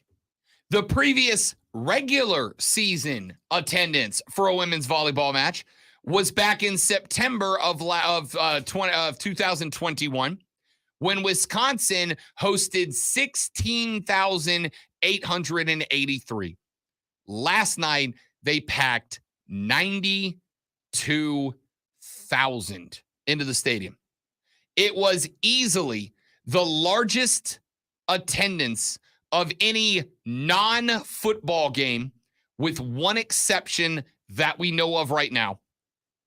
When a 2010 outdoor hockey game between Michigan and Michigan State in Ann Arbor pulled in over 113,000. So congratulations to those women. Congratulations to Nebraska. That's momentous, dude. That is momentous, and I love to see it. Keegan said for that first game I was talking about, that Chastain game, he said, I was 9. Okay, child. All right, child. I get it. All right. Let's take a look at tonight's college football schedule. We are getting it started with a quadrant of games at 7 p.m. Elon is at Wake Forest. Kent State is at UCF in Orlando. Atlanta will see Rhode Island at Georgia State. And St. Francis is at Western Michigan. Then at 7:30, NC State is at UConn, and I'm intrigued by that one. At 8 p.m. tonight, Florida will be at number 14, Utah. This is, without question, the most intriguing game on the slate tonight. Florida's over-under is set at 5.5. It's not great. Now, there's good news, bad news here. If you are a Gator, if you're a Gusty Gator, the good news here is that this year was never the year that Billy Napier was going to hit the ground, because Billy Napier's strength so far at the University of Florida has all been about recruiting, right? It's all been about recruiting. This is year 2 for Billy Napier in a massive rebuilding effort in Gainesville. They went 6-7 last fall. They've got to replace quarterback Anthony Richardson, an NFLer. They've got to replace offensive lineman Osiris Torrance. By the way, Osiris is a hell of a name. All right. That's an all-name team contribution if I've ever heard one. They also had a defense that ranked at the bottom or near the bottom of the SEC last year. Now, they got good news. Graham Mertz comes down from Wisconsin. And from what I understand, he has developed quite a bit during his time in Gainesville. Their offensive line, from what I understand, is going to be a dramatic improvement over the 2023 season. Problem for Florida, they play in the Southeastern Conference, and their non-conference matchups bookend with Utah, number 14 in the country, on one end, and then they end it against Florida State, a team that is starting as a top 10 team. So this game tonight, I think, is going to be it's going to be a game that is heavily tilted towards the University of Utah, towards The Utes, Yana. The Utes. It's a good week one matchup. All right. Last year, Utah came up just short in Gainesville by a score of 29-26. Anthony Richardson was ridiculous last year, went over 100 on the ground last year, but they don't have that last year. And Utah this year does have Cam Rising. Now, we are unsure, unless they have released it in the last couple of hours. It looks like Cam Rising is in jeopardy to play tonight. The last report I saw was last night as I was laying down my sweet head to call it an evening when I saw that Pete Thamel was reporting they do not expect Cam Rising to play.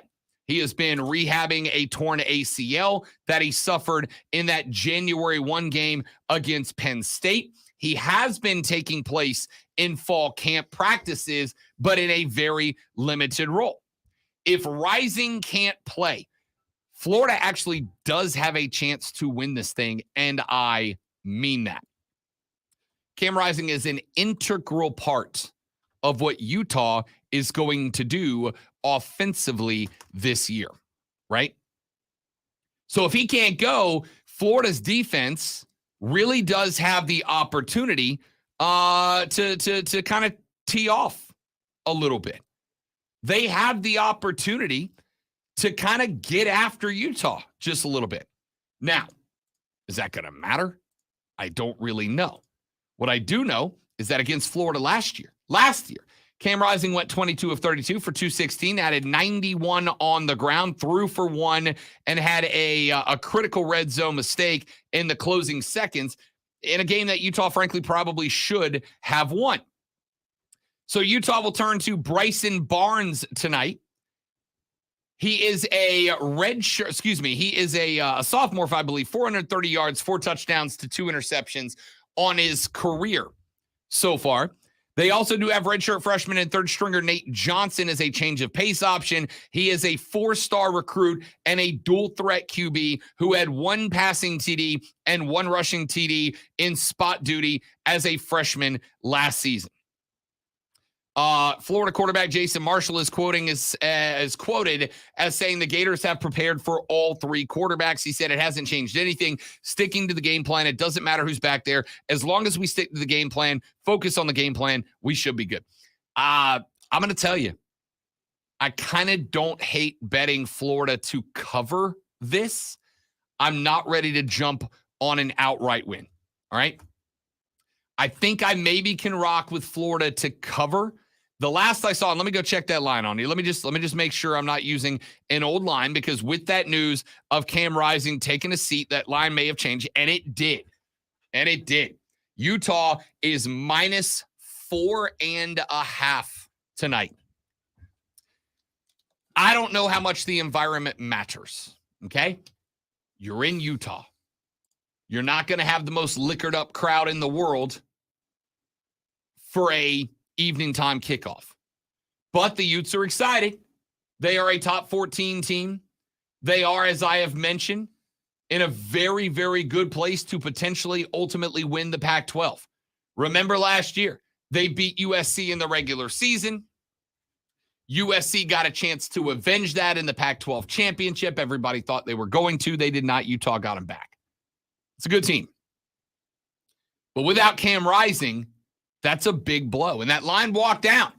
I saw it sitting around -6.5. It is now down to -4.5. The over-under right now is set at -111. I'm not going to touch that. It's set at 44 points, at -111 either way. I'm not going to touch that number. I don't like that number. I don't like it for 2 reasons. Number 1, I got no idea what Florida's offense is going to look like. Number 2, without Cam Rising, I do not trust Utah to put a bunch of points on the board. No matter which of their backup quarterbacks they go with, I don't see this game getting out of the low 20s, which is all over the number. As a matter of fact, sitting at 44, a 21-21 game would not do it. A 23-21 game would not do it. And that's about the range I expect this game to be in. I don't expect for us to be blown away by either one of these two offenses. Utah with Cam Rising could blow me away. But if they've got to turn to a redshirt freshman QB who's got a dozen and a half snaps to his name so far, I don't trust them to guide Utah up and down the field and put up enough points to cover up Florida's deficiencies on offense and get to the mid to upper 20s. So I'm not going to touch that number. I don't like betting the under either. All right. I don't like betting the under because I think the final score is going to be right around that range. I don't have a lean that it's going to go over or under. I think the 44 range is about where it's going to finish. I'm thinking like 21-20, 23-17, somewhere in that neighborhood. And I'm just not convinced that they're going to be able to pump up enough to get to 44. So I'm not going to touch that number. Man, I wish you know what? I wish I would have grabbed Florida to cover at +6.5. It's now at +4.5, and I don't like that number as much either. Because I think Utah is winning by 3-6. I think this number is a real good line for Vegas. I don't have a lean on that number. I don't think I'm going to play this game. I will tell you this.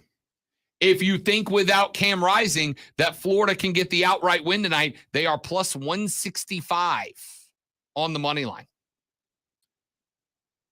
Bet a hundo, get $1.65 back. That's not an awful number. If you like Florida to outright win with Utah not having Cam Rising on the sideline. All right, so there's some thoughts on the big game tonight. When we come back here in just a minute, we'll take a look at some of the other ones, including NC State, UConn, Nebraska, and Minnesota.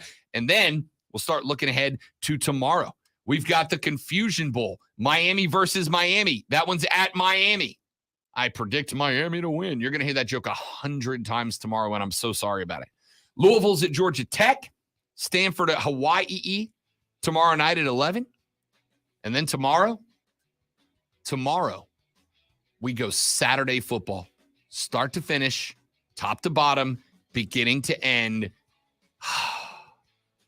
Reunited, and it feels so good. Okay, take a break. Come back. We got, 40 minutes of football to talk? Let's do it. The Rob Brown Show's on your radio. It's the Fan Upstate. You got a Gables.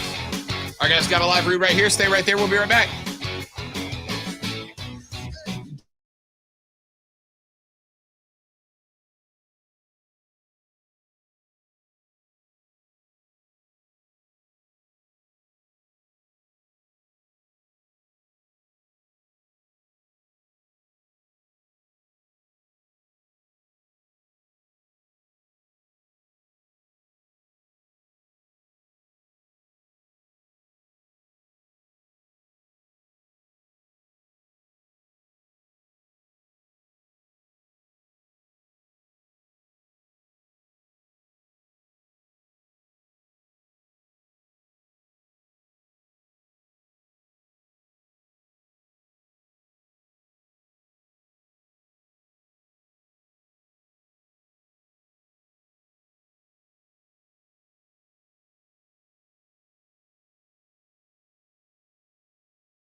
No bad time for a little brass music, my dudes. There's just not. Welcome back, ladies and gentlemen.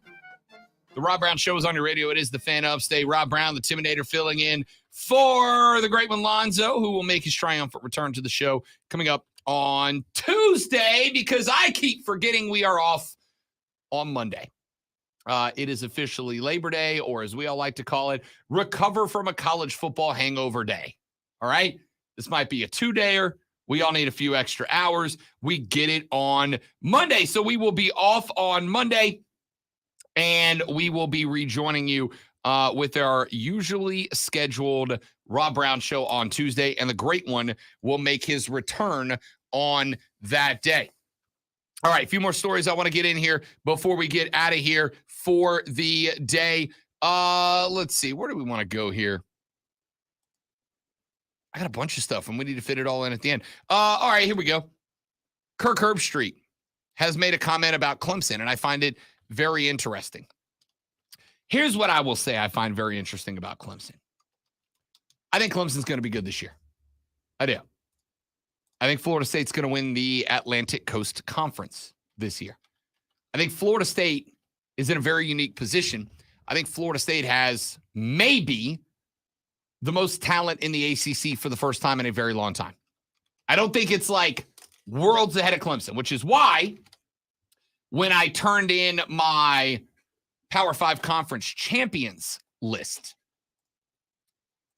when I turned in my playoff teams list, I wrote FSU/Clemson. I wrote FSU/Clemson because I think those teams are going to be uber competitive. I think they're going to split the series 1-1. And if Clemson just straight up beats Florida State twice, I will happily eat the crow. But I think a lot of people are sleeping on how much individual talent FSU has. The question is, can they coach them up into a good team? Put that aside for a minute. Here's what I will say I find very interesting. I have not seen a year in which as many people seem as non-committal about what the Tigers can be as this year. And I think Kirk Herbstreit is kind of the illustration of that. Now, I like Herbie. All right? I like him. I think he does a real good job overall. But I find these comments kind of interesting that he just does not want to commit to an answer about Clemson. On game day last Saturday, the panel was going through and picking their Power 5 conference champions. Desmond Howard picked Florida State. Pat McAfee and Kirk Herbstreit did both pick Clemson.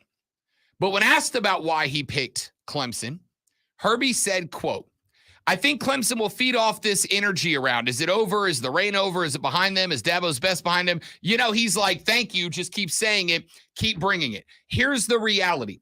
This Clemson team has had Taj Boyd, Deshaun Watson, and Trevor Lawrence. The last 2 years, it is just the offense. Is it fair to put it on DJ Uiagalelei and the lack of execution? They still have a great defense. They still have great athletes. So we are looking at Cade Klubnik. We are looking at Garrett Riley. We are looking at this offense and getting back to being dynamic. There are moments in that bowl game against Tennessee when you saw it in the future and what we will see this year. But with the new coordinator, I'm just excited to see it. I think they are going to play with a chip on their shoulder. They hear the negativity. We will just see if they are going to be better on offense. That is going to be the big question, end quote. And listen, I don't have a problem with the take.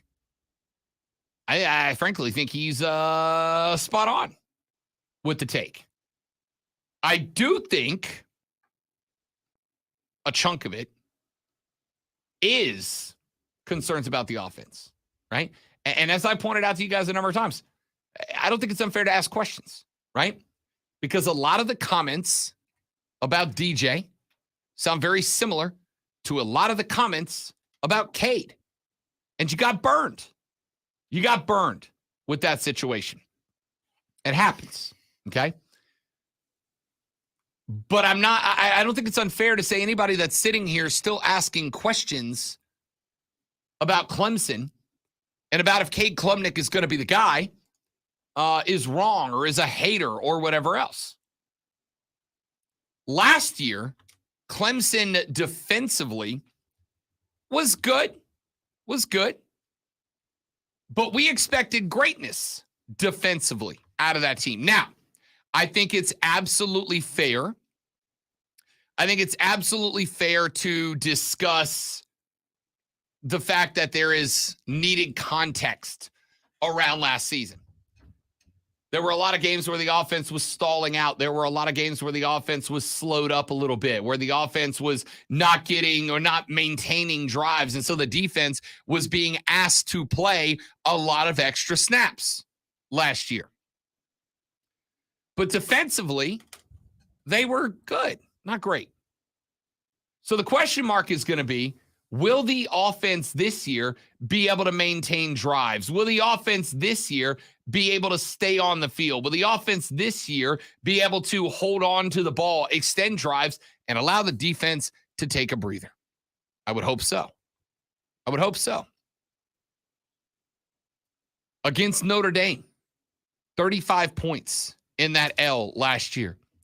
Against South Carolina, 31 points in that L last year. But I find it interesting that you see a lot of people, and this to me, by the way, this to me does tell me that Clemson is still very much considered nationally to be a powerhouse. They are still very much considered a national powerhouse, and I believe they are still considered a national powerhouse because of the fact that so many people are still talking about them. If you go look at any magazine, if you go look at any television show, you can go look at whatever you want. Clemson is mentioned as a playoff team, consistently mentioned as a playoff team. And I don't have an issue with it.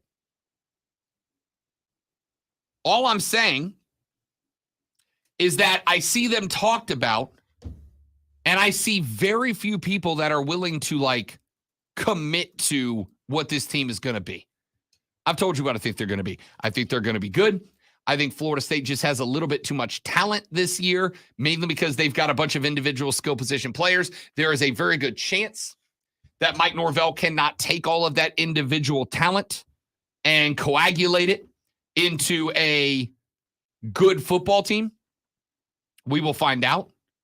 If they do, I think Florida State wins the ACC. If they don't, it's going to be a very disappointing year, and there will be questions asked about Mike Norvell at the end of it. But when I see all the Clemson previews, I see a lot of analysts going, oh, they're going to be good, but not committing to how good. And that concerns me a little bit. It tells me that the questions about Clemson have already started. It tells me that the questions about Clemson are already in the air. I've told you a number of times before you go, oh, Rob, you're just being a hater again. Let me point out again that I've said this whole time. I do not think that right now it is fair to ask, is it time? Is it time to move on? I don't think the franchise is over yet. All right. The franchise is not over. There's a lot of good football left under Dabo Swinney at Clemson. But a lot of people have started asking him anyway. And I get concerned about noise, right? If Kirk is right, if Dabo does like to lean into the underdog role, and we know he does. I've told you in the past about the public perception of Dabo Swinney outside of the upstate of South Carolina. He is, get frustrated if you want, he is not super well liked outside of the upstate of South Carolina. People think he's kind of hokey. People think he's kind of, the all shucks little old Clemson stuff has worn thin on them. But I have also said to you multiple times, who the hell cares? Right? It does not matter if people in New York City respect the Tigers or not. All that matters is what the football team does. That is it. That is the only thing that matters. And I don't think it is unfair to say that so far in his career, Dabo Swinney has done a pretty good job of taking that all shucks, little old Clemson, everybody's out to get us, we're always the underdog attitude, and converting it into football success. It's kind of been the legacy of Dabo. But I am saying I find it interesting that you get a guy like Kirk Herbstreit, who in the past, let's call a spade here, in the past, Kirk has always been a dude that is willing to say the nice things about Dabo, about Nick Saban, about the names in college football. And I get it. I get it. Kirk, much like myself, gets paid doing this stuff. And so if he can make college football look good, he's going to do that. And college football, just like everything else, whether you like it or not, college football, just like everything else, very much leans on star power. It just does. It leans on star power. It leans on names. It leans on drama. And guys like Nick and Dabo, and I would say to a lesser degree names like Norvell and Beamer, they provide drama, right? Everybody loves to say, I don't like drama in my life, which is hilarious because that is what sports are, dudes. Sports is drama. By definition, sports is drama. We tune in to see the results of big games. We tune in to see awards. We tune in to see exactly what's happening. It's all drama. So when Kirk has the opportunity to talk about Clemson and say, I still think they're this, he did, for the record, he did pick them to still win the Atlantic Coast Conference, right? He did still pick them to be conference champs. So he's very clearly not out on this team at all, which, fine, me either. Just because I didn't pick them as conference champs doesn't mean that I'm out on this team. But I find it interesting that Kirk is the most recent in a long line of media personalities over the last couple of months that had a chance to take a stance on, hey, this team still got it. Dabo's still got it. They're going to be fine. They're going to get it done. And the strongest take we've gotten is, well, they love being the underdog. That's not for the record. That's not saying anything, right? That's not saying anything. They like being the underdog is not taking a stance on anything. I mean, it might be true. But do they love being the underdog 2-12-0? Do they love being the underdog 2-10-2?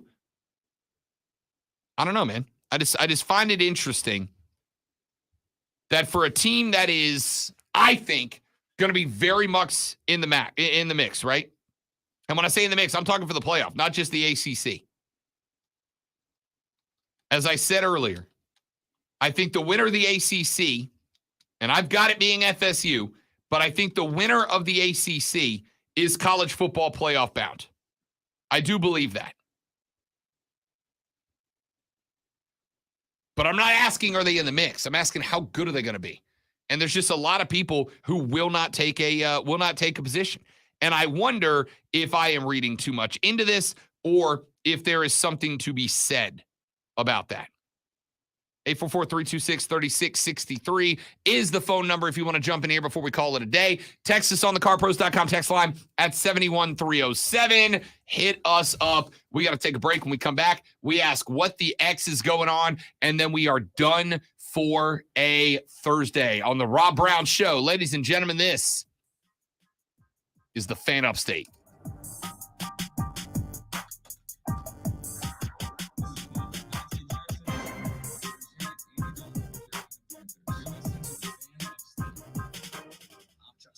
Here's the Sports Flash on the Fan Upstate. First pitch to Orlando.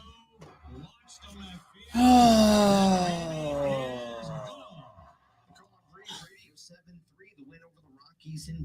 Darius Vines went 6 innings to win his major league CBS debut. 5 Sports strikeouts, 2 runs, Radio. 4 hits over 6 innings. Marcelo Ozuna, Orlando Arcia, and Kevin Pillar all homered. Now it's on to Los Angeles for a battle with the Dodgers. The top 2 teams in the National League set to square off. Spencer Strider starts for Atlanta. Lance Lynn gets the nod for the Dodgers. College football tonight. The Furman Paladins open up the season at home against Tennessee. 1, 2, The Paladins 3. picked to win the Southern Conference by coaches and media. They're the number 6 team in the FCS poll entering season. Clemson opens the season Monday at Duke. The Fan Upstate is your home for Furman Paladins football. Listen to the season opener versus Tennessee Tech Thursday, August 31st at 5:30. Download the That's a Odyssey app, search 15. the Fan Upstate, and listen anywhere on your phone. I'm Chuck Sanders with the Sports That's Flash on the Fan Upstate. 3:45. Market Studio. Upstate. 4. 97.7 FM Greenville. 5:15.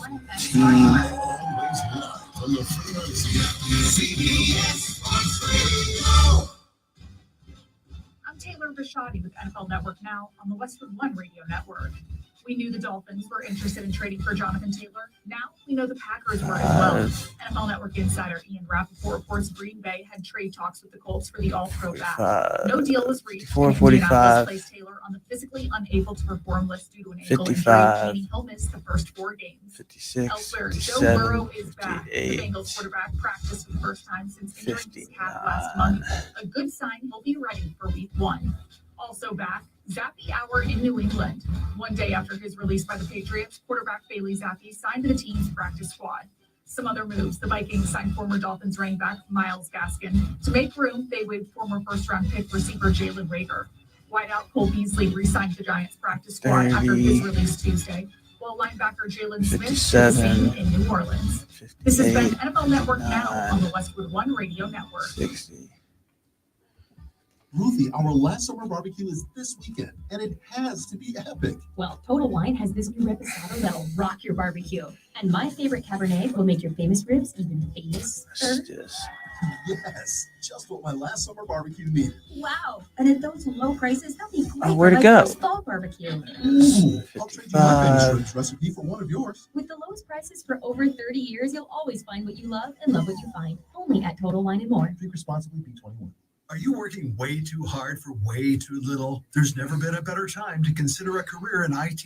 You could enjoy a recession-resistant career in a rewarding field with plenty of growth opportunities and often flexible work environments. Go to My Computer Career and take the free career evaluation. You could start your new career in months, not years. Take classes online or on campus, and financial aid is available to qualified students, including the GI Bill. Now is the time. mycomputercareer.edu.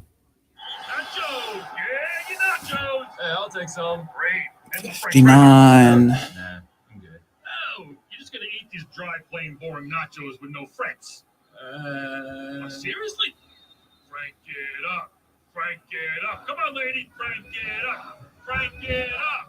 Crank it up. Yeah! Yeah, this guy finally gets it. Hey, look, we're on the Jumbotron. It's the perfect blend of flavor and heat. Frank's Red Hot. I put that on everything. Hurry up. Yeah, we'd all like to. Hot water bottle. That's it, family meeting. We can all enjoy I think that's right. steaming hot showers, even the last in line, which it seems is always me. But go ahead, have that imaginary argument of what you should have said. Take your time. With our new high-efficiency Navi and tankless water heater, I'll never take a cold shower again. Visit tanklessmadesimple.com to learn more. At Boot Barn, we're driven by everything the cowboy boot stands for. The reliable communities of the West, the hardened values of the cowboy, and the unshakable spirit of all who lead a tenacious lifestyle. Justin Boots capture these Western ideals in every pair. Their handcrafted boots are an invitation into the continuing story of the West, open to all who dream of unknown lands and endless Western skies. Easy killer. Justin Boots. There's like one stitch in here. Like when I move my hand a certain way, it pokes me. Then trap flying insects like fruit flies and mosquitoes, turning your home. I get them into out next restricted Wednesday. airspace. For insecticide-free protection that's people and pet friendly, get new Raid Essentials Light Trap. This afternoon, mostly sunny and less humid, high of 87. Weather brought to you by Indeed. Need to hire? Find great people fast with Indeed. Their end-to-end hiring solution helps you attract, interview, and hire candidates all from one place. Visit Indeed.com/credit.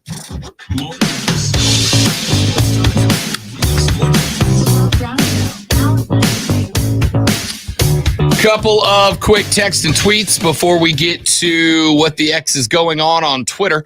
Texter said, no wrestling talk today. That's my favorite segment. Yes, Fight Club with Lonzo is ordinarily on Thursdays, but the great one is on vacation, and I'm going to be real with you, my dudes. I'm not as good as the great one. I can't do Alonzo's segment without Alonzo.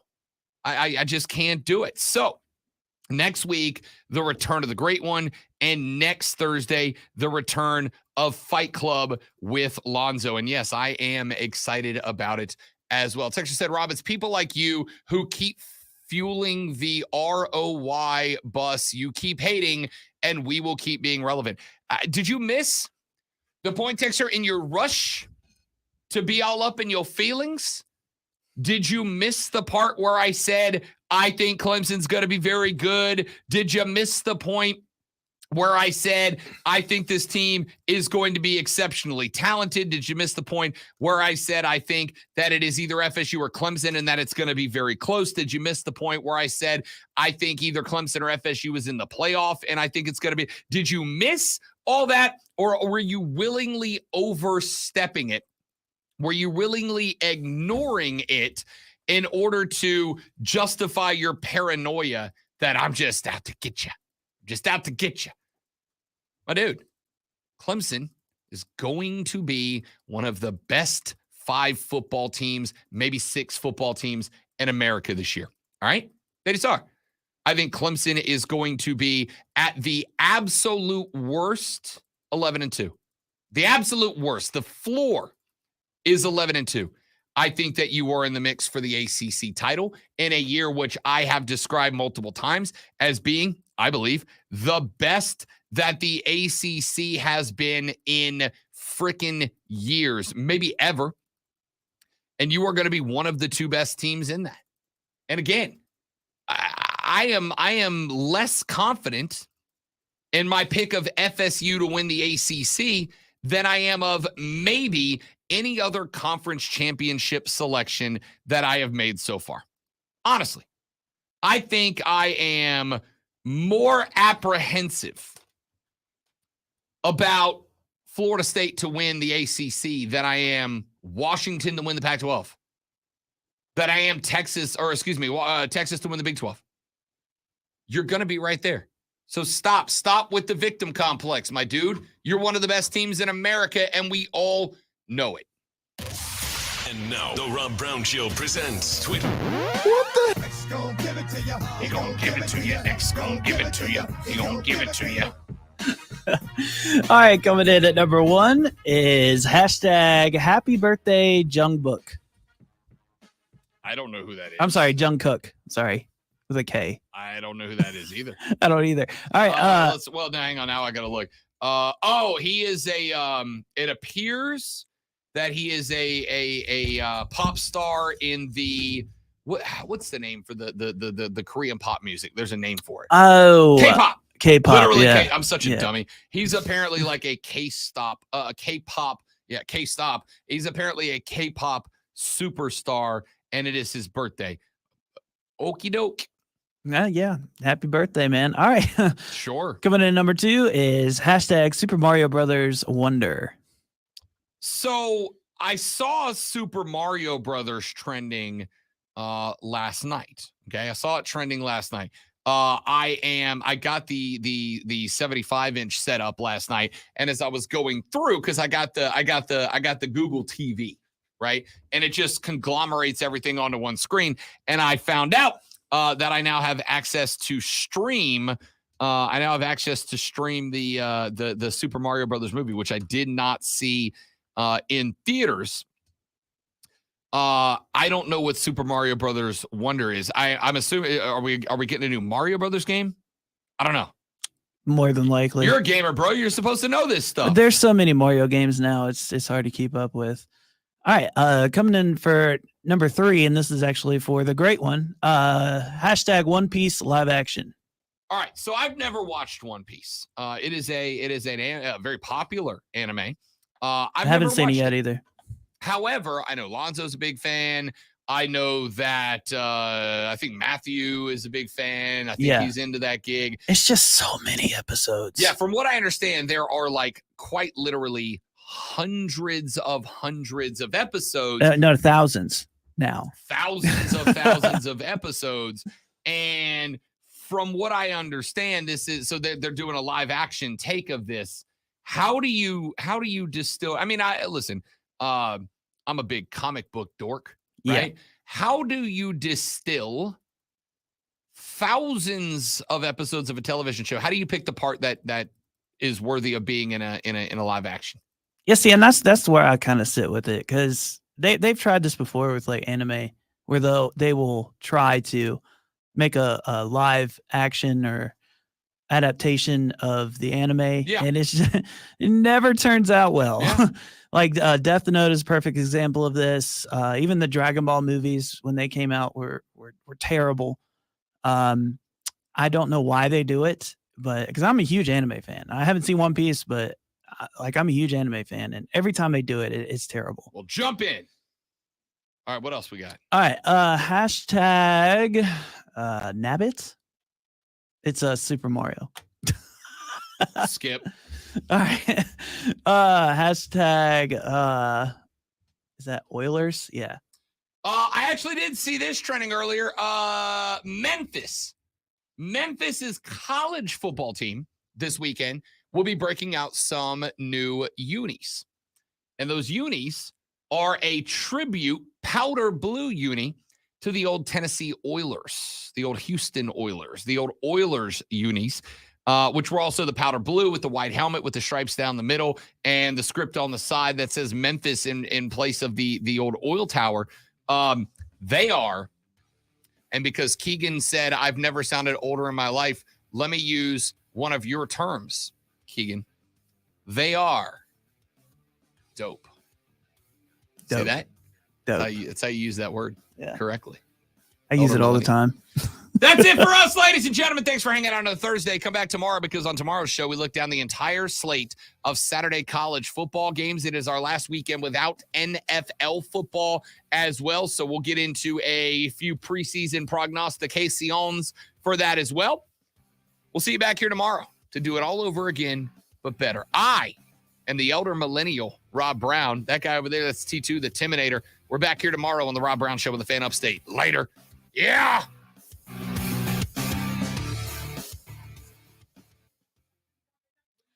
All right, guys, I got to run because I got to record a bunch of stuff and then get set up to go home and work more before football. Thank you guys very much for hanging out. Hope you enjoyed it. Have a lovely rest of your Thursday. Enjoy football tonight. We'll see you back here tomorrow. Goodbye.